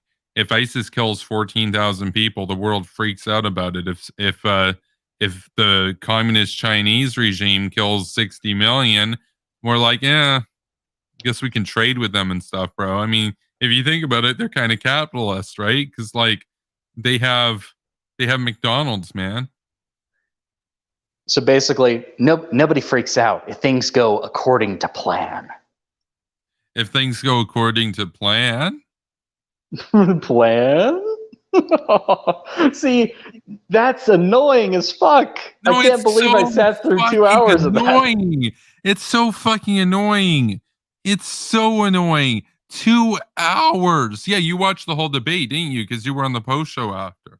Oh yeah, if I'm gonna be on the post show, I make an effort to watch the whole thing. Imagine he becomes like an inspector of something, like aircraft or whatever, and they're like, they have a meeting afterwards, and it's just like NTSB or something, and they're like, and you verified that all of the checklists were actually performed properly by the maintenance staff, and he's like, yeah, I ensured that all of the documentation was filed according to the relevant statutes and codes. And they're like, bro, 200 people are dead. Can you just try to answer this without asking a question every time? And he's like, sure, I can try. No, dude, it's such a meme. I mean, I knew that there were going to be memes that came out of that. I knew that there was going to be Nazi apologia memes that came out of it. I didn't think we were going to get that as well. Sometimes, you just never know what you're going to get with these debates. Sometimes you get gold, and sometimes you get gold.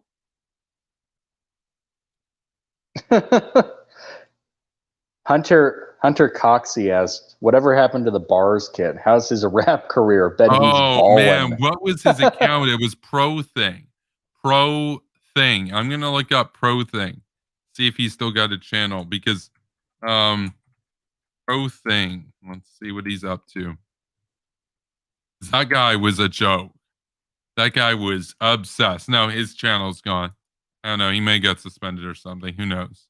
I mean, maybe it was because, some copyright infringement with that Bars hit single. Bars, man. Bars. Now, he had a video titled Neocons or something from months ago. I'm just going to go back and sort by upload date, because there have only been like 30 videos with neocons in the title uploaded in the last 3 months. So, oh, look at that. Lovely. I just see one pop up right now. Trotskyism and neoconservatism. Oh, that one's probably great. Oh, here's Sticks and Hammer. Sticks and Hammer's got one. Democrats and neocons are afraid that Republicans are actually standing up for something. Okay, that's him 5 months ago. Is he wearing a shirt? Oh, we got Peter Lavelle. Crosstalk Quarantine Edition. Russia and Return of Neocons, and it's all caps. Okay. No, it's and then we got Scott Horton. This is the guy that all those guys were telling me to debate, and I'm like, and I always said, I'm like, 100% I will debate him. He can come on and debate me, and he never got in contact with me.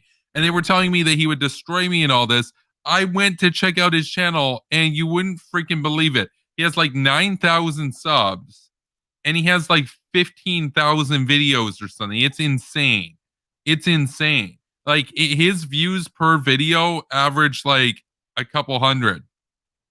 No, he's a joke. Like, a lot of his interviews and stuff have like 28 views and everything. So like that guy No, that guy, I don't know. That guy's been doing this since like 2001 or something. His whole thing, he's uploaded like 15,000 videos that all basically say war bad, neocon spooky. There's one right now on his channel. He's got Bill Crystal. He's got John Bolton. Uh-oh. And he says, enough already. Time to end the war on terrorism. That's Scott Horton. And then he's got one, George Bush. Enough already. Time to end the war on terrorism. And he's got George Bush with bin Laden. Wow. Oh, okay. That guy sounds like he's pro-terrorism. Very interesting. No. This guy's great. And like the people were saying, they're like, wait, you want to debate Scott from a pro-war position? I'm like, well, yeah. And they're like, this is a joke, right? He'll destroy you. And I'm just like, no, he can try. But like, I debate all the time. He's the host of Anti-War Radio on Pacifica 90.7. No, the guy's a lunatic. The guy's like an absolute lolcow. Editor of antiwar.com. We may have to do an episode one time. I've seen. Obviously, I knew who he was because of that saga, but I'd seen his website before. His website looks like something from 2002, though.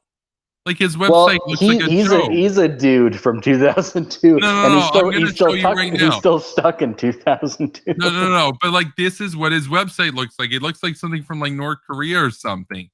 Like, what is even going on here? Let's bring this up. Let's bring this up. The poor audience has had to stare at Ken Klippenstein. Okay, so we're going to take a look at Scott Horton's website then. What is going on here? Okay, he has highlights. Breaking news. Oh my God, what the fuck is this? This is his website. Dude, this is the block text meme. No, it's the block text meme. No. There's one picture and it's like Russia. It's like Russian ships, Turkey. Dude, like, look, this is new. This is his site. This is the guy that everybody was telling me would kick my ass if I were dumb enough to debate him. I bet you that Rob Carbone could put together a better website. No. Rob Carbone's website looks better than this. Unironically, it looks better. Now, it's all plagiarized for sure, but it looks better at least. We'll take aesthetic over plagiarism concerns. Yeah. Viewpoint, spotlight. I mean, there's just so much. It's so fucking cluttered. It's so cluttered, bro. No, dude, Scott, or shopantiwar.com. What can I buy? Bro. What? He has a store? No. He has multiple ones. It's antiwar.com shops. There are multiple ones. So you got shirts, you got miscellaneous items, mugs, stickers. You've got Fool's Errand, Time to End the War in Afghanistan by Scott Horton. You've got shirts. You got antiwar.com, antiwar.com. You can get golf shirt. You can get an antiwar.com shirt. You get baseball jerseys. Oh, so if you want to look like a total dweeb, you can walk around basically being the living embodiment of the war bad meme. Dude. Dude. Okay, let's get back to this because we should probably wrap this up pretty soon. But okay. Gotcha. Bro. These socialists are really scary. By the way, if somebody knows Scott or has talked with Scott or whatever, I mean, I had so many of those libertarian bros being like, oh yeah, like Scott would destroy him and everything. None of them got Scott to reach out to me. I mean, Scott doesn't have, like, it's not like he's huge. He had 20,000 followers. He talks with Flint. Like, he knows who I am. He didn't reach out to debate me because I don't think he's ever debated somebody who's like an honest hawk, because his whole thing is he relies on you understanding that war is bad optics, so you're going to try to avoid him calling you a warmonger. Whereas if he calls me a warmonger, I'll be like, yeah, space. Now, what'd you want to ask me? It's not going to work out well. Yes.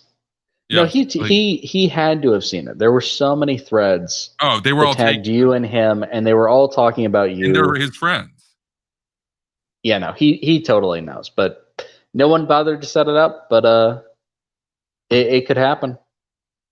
Oh, it probably will happen. It'll probably happen. He's thinking that I'll just go away because I'm some what's the meme, the 30 viewer Andy thing or whatever. Even though he's like a 28 viewer Andy, but I mean the only reason he's got like 20,000 followers or whatever is because he's literally been at this for like 2 decades, and it's the same shit for ANCAPs. But scary guys, and that doesn't seem great to me. Yeah, I mean, this is obviously fairly ridiculous. I don't think socialists have been responsible for very much political violence in America in recent time. I mean, you'd probably have to go back to like the 1970s at least to look at serious incidents of bombings or that kind of thing. But does this show? I guess that means that there's no problem. Hey man, like it's been like 20 years since like Al Qaeda did a big bombing, right? So like, why are we going to call them terrorists, right? I mean, it's very interesting too, the classification. So obviously, in those cases, they were more hardline Marxists, but politics can get watered down. So what would you call the guy who tried to kill Steve Scalise? Was he not a socialist? I guess he was a social democrat or a democratic socialist. No, he must have been Proud Boys. He had to be Proud Boys because like socialists don't do terrorism, bro. No true socialist would do terrorism, bro. There was an attack on an ICE facility. I mean, like these things do happen. Yeah, that was Proud Boys, man. Proud Boys. Bro. Oh yeah, just like all those Antifa attacks. So basically, there are, and it's not just property damage. There are serious examples of what could be classified as left-wing terrorism, and they just want to be like, "Oh, yeah, what was that? Like the 70s?" No. How would they explain Portland then? Do they really mean to imply that it's all just right-wing groups? That there's no left-wing groups in Portland? It's all psyops, man. All psyops. So they believe the meme that like the FBI gets people drunk in the woods to pretend to be Antifa. Dude. Antifa. Dude, no, that's so goofy. Like the Rising or whatever the hell. They wear suits and everything, but at the end of the day, they're basically like the basement bros. That's the level of IQ that we're operating on right now.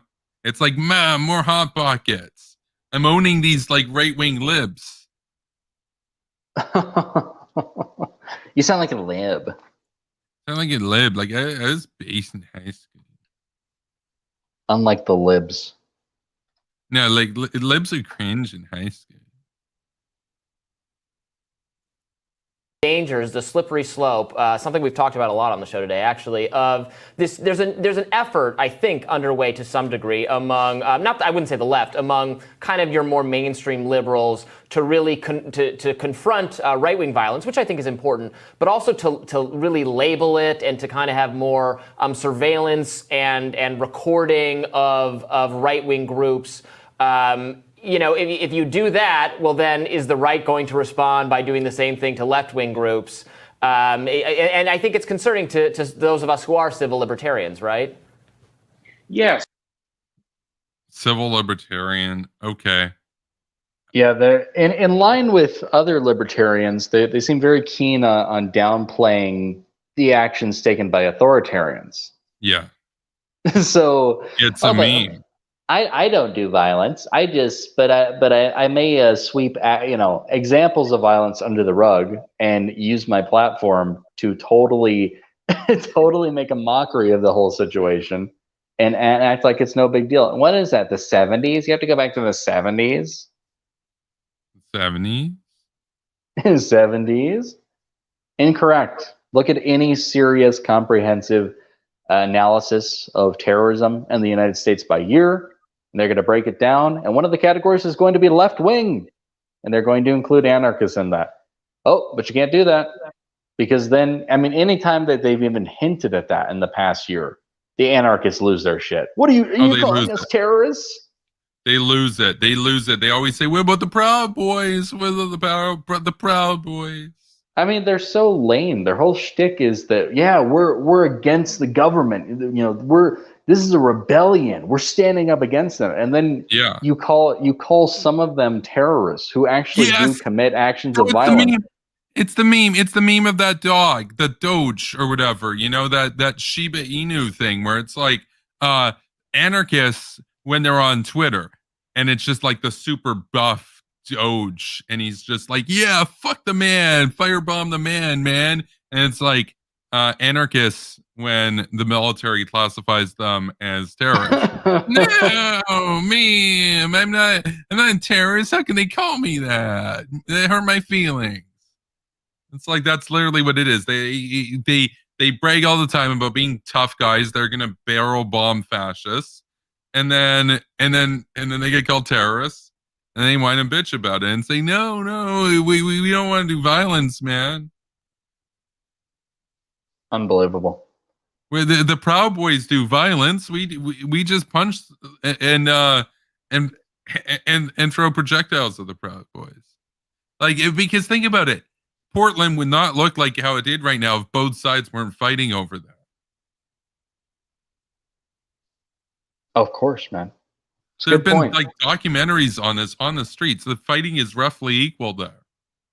It's like one of those cases where you can actually both sides, and it's not a meme. Well, like they that's both just feed off of each other. There's just more people to crush when the cops inevitably take over. Yeah.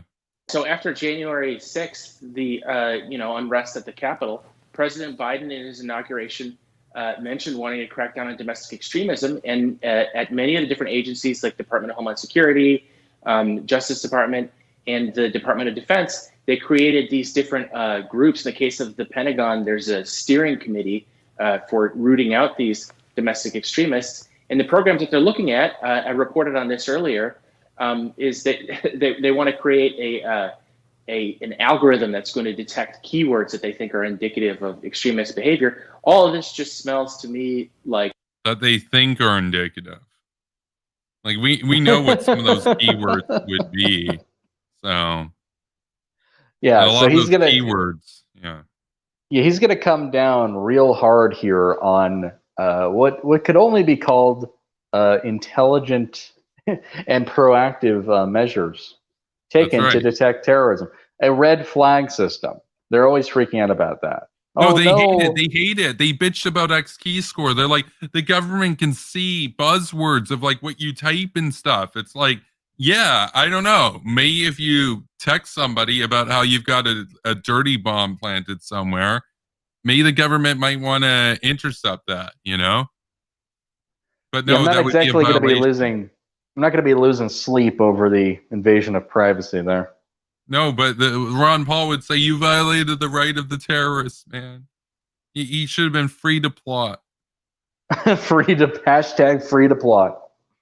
Free to plot, bro. No, what a mess.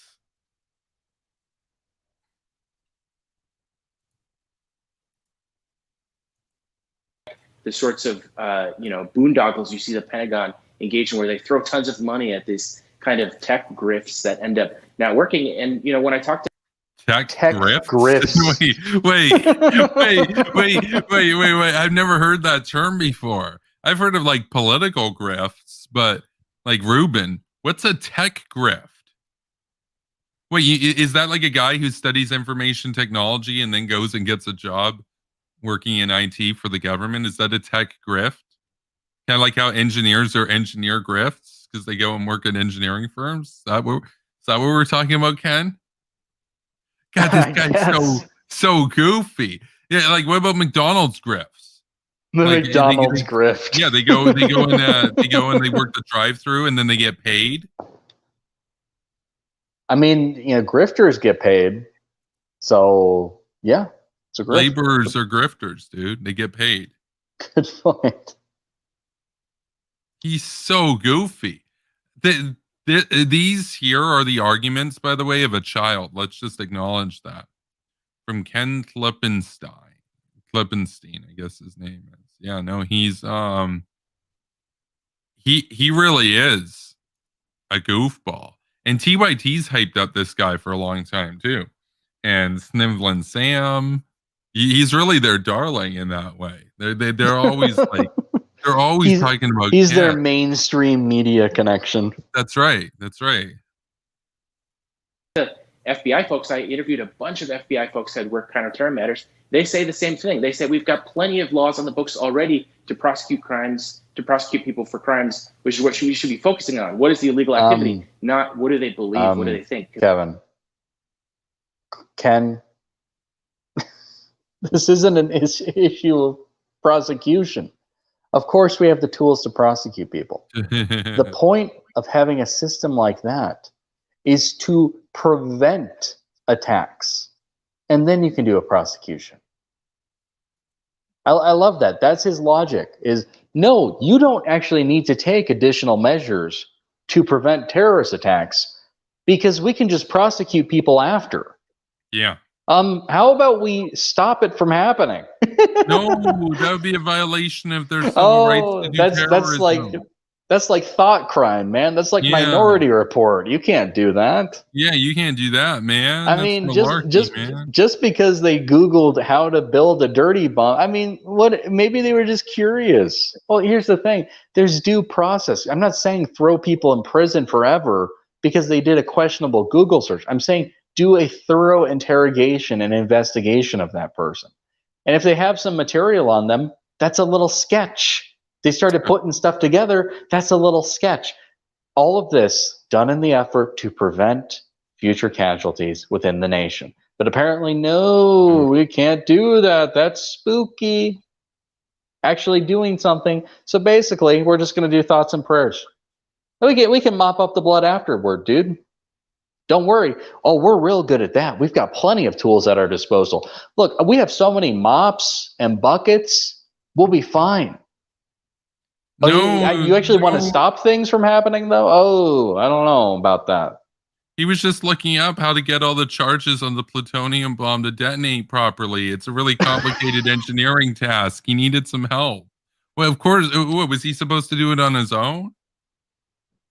He's just going to say, it was for a screenplay, bro. Yeah, it was in Minecraft. It was in Minecraft. It was in a video game. Yeah, in a video game, dude. That's just not a great predictor of what's going to happen. Yeah, and I think it's really interesting, Ken. That's not a great predictor of what's going to happen. It's not a great predictor when a dude Googles how to make a bomb. Like, maybe that guy's building the bomb. Not a great predictor. What, are you going to try to tell him no? You're not his dad, man. You can't have this algorithm, man. I mean, that's astounding to me. Oh yeah, that's astounding. Apparently, that's not a good predictor. That's not a good predictor. No. The good predictor is people's words out of their own fucking mouth aren't a good predictor for what they believe and what they're going to do. Okay. Well, these guys are the same people that would say, "Oh, see, there were no weapons of mass destruction. There were no nukes in Iraq, so therefore the war shouldn't have happened." They don't believe in taking any proactive action to reduce harm. They don't believe in that. Yeah, and when shit actually hits the fan, they're kind of on the fence even then if anything should be done. That's right. Like when it comes to Afghanistan. Did we deserve it? Did we deserve it? And they're like, yes. It's only a matter of time. Oh, straight up. You know, if another 9/11 happened now, there would be some people saying, "Oh, we deserved it, man." An alarming number of people, mind you. Yeah, there'd be people in the city where it happened saying that too. A concerning number of people, some would say. Yeah. We're deeply concerned. Yeah. But this is exactly it. This is what I've talked about all the time. This is what Ryan says here. They didn't have nukes, so we shouldn't have invaded. Oh my God, they have nukes, don't invade. World War III. That's exactly what it is. That's what they're doing with Iran right now. They're like, you can't invade them. You just think that they might have nukes. And it's like, they have nukes. Are you suggesting going to war with a nuclear power? Don't do that. You'd start a nuclear war. That's the same shit they said about North Korea too, back in the day. This is apparently what civil libertarianism looks like. Isn't it funny how every branch of libertarianism out there is a total and complete joke? How about we support civil order for once? No, but that sounds like authoritarianism. That sounds like statism. That sounds like big government. Sounds like Big Brother, man. Always watching me. It sounds like you just want to tell people what to do and what kind of bombs they can and can't build. Yes.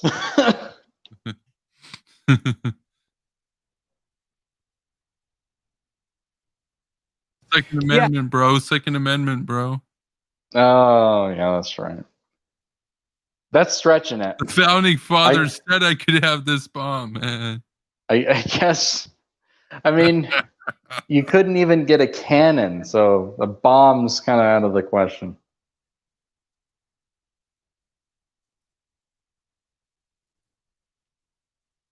Leave. What do they think? Because that's just not a great predictor of what's going to happen. Yeah, and I think it's really interesting, Ken, and I think you know, like the domestic extremism, along with the use of socialists, of which we have elected Democratic socialists in this country, including the newly elected mayor of Buffalo, and of course Bernie Sanders. Wait, Cenk has a mayor?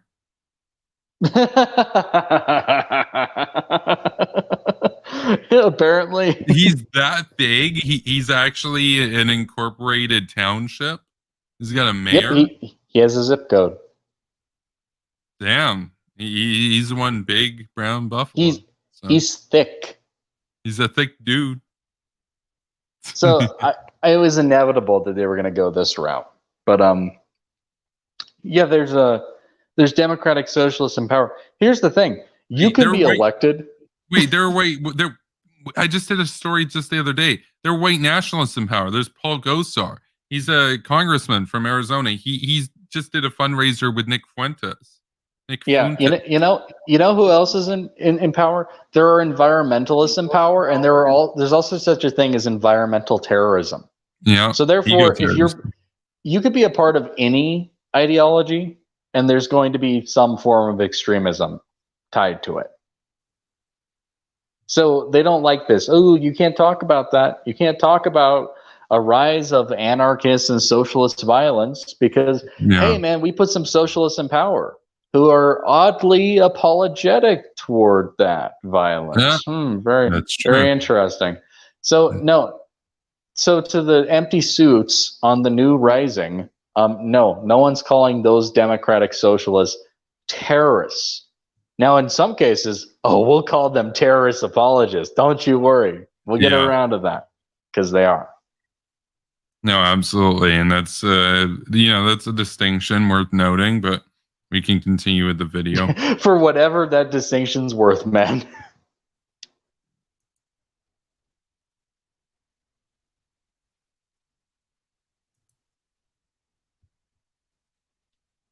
Elected Democratic socialists in this country, including the newly elected mayor of Buffalo, and of course Bernie Sanders.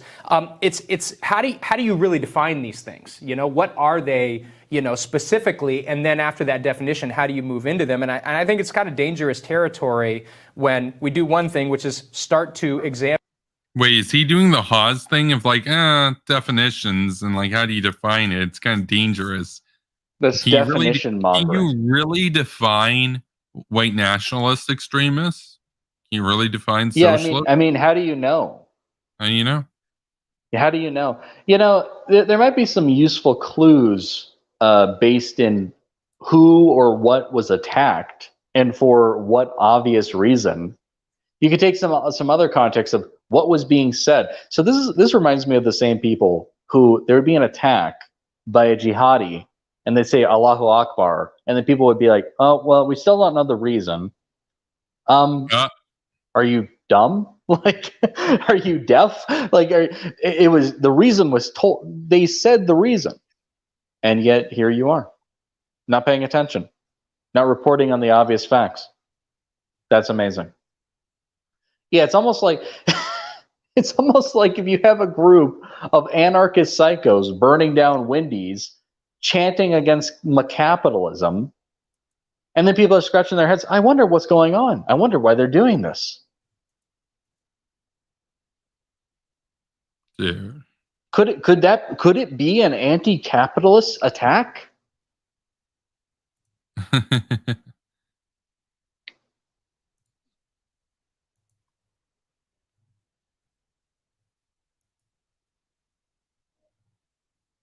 Do one thing, which is start to examine, people based on algorithms that are attempting to quantify beliefs. And then when you're equating both socialists with anarchists, it seems a little bit of, an overreach in both cases in the way the language is used. Yeah. So dude, it sounds like you're equating all anarchists with violent anarchists, though. Yeah. Two can play this game. Uh-oh. Socialism ultimately is an anarchist ideology.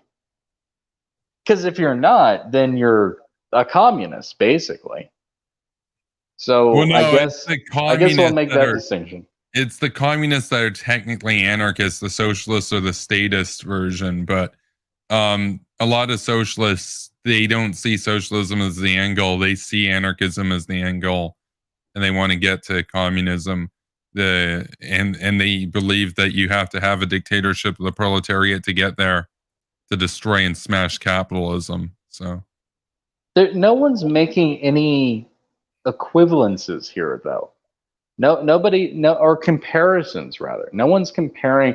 No one's saying, "Oh, this is that." We're gonna compare socialism to anarchism to neo-Nazism. No. So in the context of that question, totally valid to say that those are examples of political terrorism. But then these guys are going to have a freak out and say, "What are you saying about socialism?" Nothing, actually. In fact, it just happens to be. It says something about socialism, though, if there's concern that there are going to be extremists who come out of that particular school of thought. They could have listed other groups. They could have listed environmentalists. They could have listed animal rights. But those are so small monkey, they don't even really matter. They barely happen compared to anarchists and socialist violence. You didn't see a bunch of fucking PETA supporters in Chaz. They were probably PETA supporters, some of them, but that wasn't their main thing. That's not what they were chanting. They weren't chanting, meat is murder and shit like that.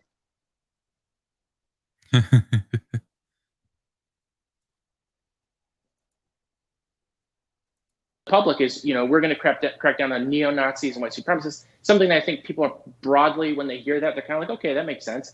But then when you look at how these things are implemented, it's a little different than how it's described publicly. And, talking to folks in the counterterror space, there's this attitude that, if you go after someone from the far right or the far left, it sort of behooves you to find a sort of false equivalency on the other side and say, hey, look, we go after both sides, so it's fair.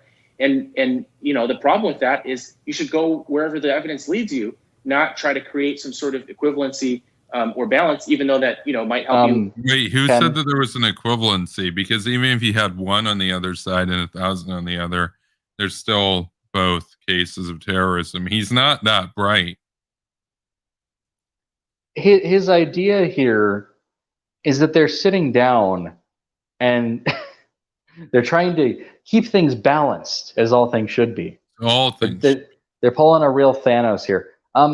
Ken, it's actually a good thing that the military, when it comes to evaluating terrorist threats, doesn't have a partisan view of it.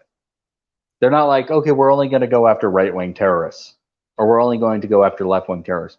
So, ironically, that thing that you're calling for and complaining about, why don't they just go where the evidence goes? That's what they're doing. Yeah.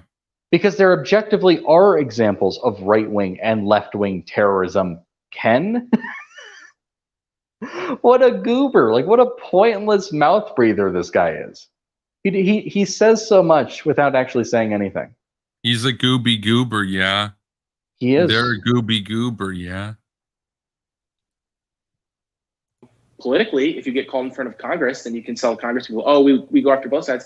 You should just look at who's committing crimes, and that might not be perfectly evil, even on the right and the left. You don't want to do that, bro. You don't want to do. Yeah, you don't want to do that, bro. That's not going to lead to any results you would concur with. Oh dear, oh dearie me. whoever's committing crime. By the way, we're not even talking about crime. Crime, that's a really broad category. We're talking about terrorism. Yeah, that's right. Very different. Oh, but all acts of terror are technically crimes. Yeah. I was based in high school. As based in high school. You gotta ask my friends. Yeah, like my friends are based in high school. Your friends are cringe in high school, man. Your friends are cringe in high school, bro. Bruh.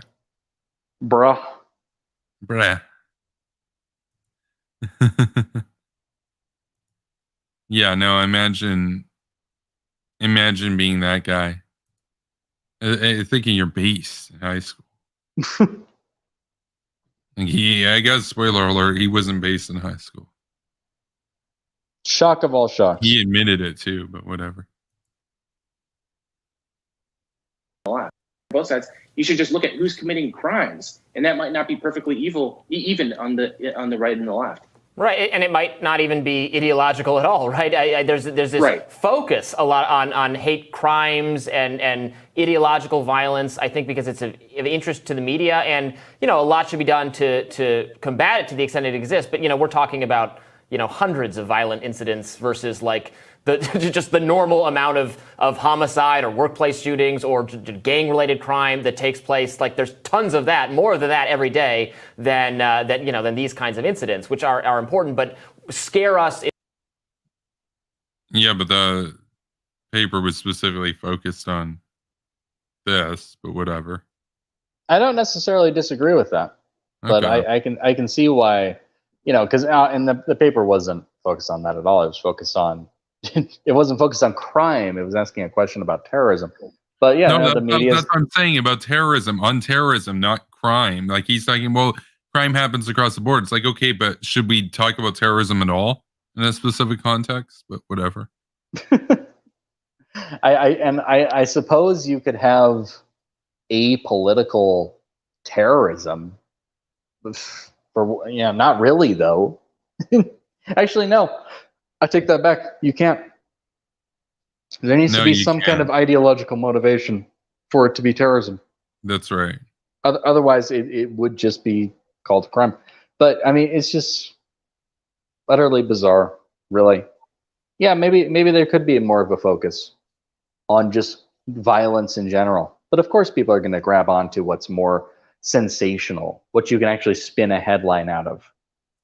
And that's why they take every little incident. They took that shooting, the recent shooting that I did a video about in Georgia. Yeah. And they incorporated that into the Stop Asian Hate movement. There was no real evidence that was a racially motivated crime. It was a crime that was motivated by religion and sexual repression. Yeah. But because many of the victims were Asian, it made a lot of headlines as a result. So there's a good example of that. But yeah, I don't know, man. Again, just bizarre. We're having a conversation about crime. The video started out about terrorism, guys. We're talking about terrorism. Very different. So you want to broaden it down and be like, oh, what about my crime? I mean, there could be lots of violence that's not political in nature. What's the point of this? What's the point? What's the point of identifying the origins of political violence? That seems like a waste of time to me. Waste of time, man. I mean, and having an algorithm, I mean, that might crush civil liberties. Yeah, man. The civil liberties and stuff, man. Into allowing, the surveillance state to be grown, right? That's the concern we have. Yeah, as one FBI agent told me, after a tragedy or a crisis, there's this tendency to sort of overreact and to kind of create policies that will maybe make headlines and show the public you're doing something about it. But those might not be the most sensible policies. That's obviously what happened after 9/11. But according to him, this happens after every prominent. Happened after 9/11. What does that mean? They overreact. It goes too far. Yeah, doesn't mean a whole lot coming from these guys, coming from Ken Klippenstein. Doesn't mean a whole lot at all. How about I would be totally fine. Yeah, go too far. Go too far. I'd rather you go too far than not do enough. That'd actually be better. Yes. Oh, but apparently the response to 9/11 was an overreaction. Are we going to talk about the Patriot Act? Oh God, yeah. The video's almost done, but let's see if he can squeeze that. Thank heavens to Betsy, man. Emergency or catastrophe. So we really have to think through what is the evidence for what we're doing. Is there evidence for it? And again, what I'm told is there's plenty of laws that you can prosecute people with regard to January 6th for that are already on the books. We don't need to necessarily add to all of that. Let's just apply what we already have, because there's plenty. The guys involved in the insurrection, they're being prosecuted. They're being dealt with right now. How about this? How about you take you learn from your mistake, you understand that happened, and you keep an eye out. You keep a watchful, hawkish eye on the domestic front out for any future event of that kind. Not going to be too hard to spot, especially if it involves, the more people it involves, the easier it will be to narrow down and to do some kind of preventative measure and say, no, that's unacceptable. Or at the very least, so those guys actually show up. Let's say that you had useful intel that was going to happen. And instead of those guys showing up and just steamrolling over everything and actually having some level of control of the Capitol building, you actually have guards in place, enough of a force where that wouldn't have happened at all. There you go. That's called being intelligent. That's called keeping a few feds in these questionable forums and shit. No, but that's a police state, man. Dun, dun, dun. Some of us actually believe in not just mopping up blood. Believe it or not.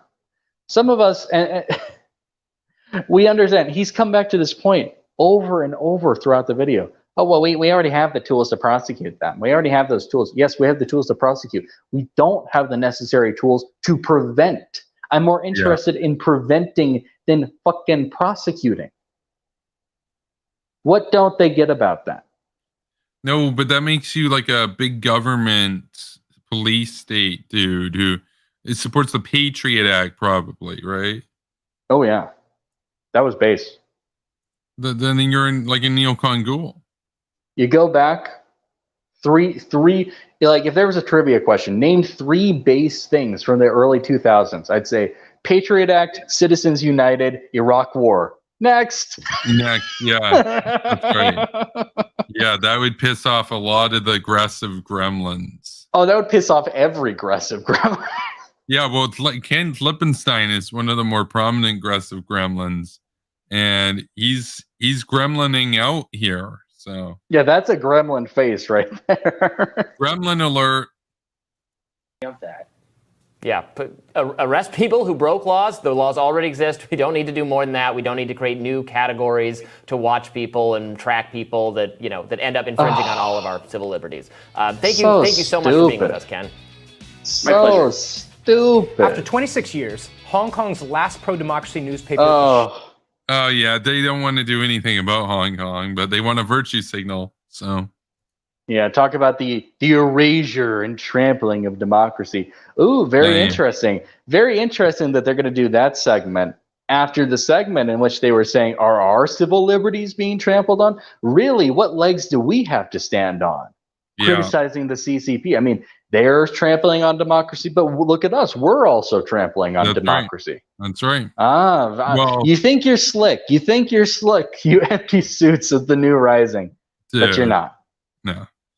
No, we know their game. We got to end the show, though. It's late. Thank you to everybody for watching tonight. And we do this every week. We did this one a second time because I was supposed to debate tonight. That didn't happen. So we had to do Ghoul Gang Rising. So we had another binge of Cringe. But that is done and over with.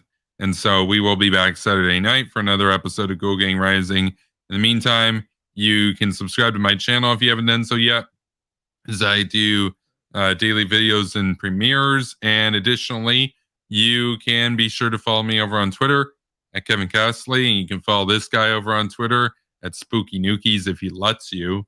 And you can also subscribe to my co-host here, Spooky Nukies, on YouTube. You don't need his permission to do that. And if you want to support what I do, you can check me out over on Ko-Fi, PayPal, and Patreon. Thanks to all the supporters. You guys are based.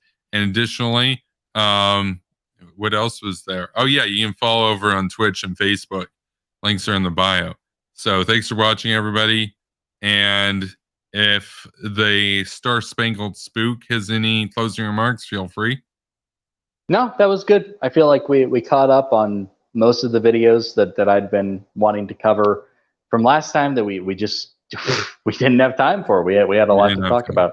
So that's usually what happens. There's a lot of cringe that comes out, but I enjoy it. I enjoy the process of going out and finding things to talk about. And again, thank you to everyone for the support. Thank you for coming out. And I hope everyone in the States had a wonderful Independence Day, did some grilling, as we all should do. And we will see you next week. Yeah, absolutely. Stay based, everybody.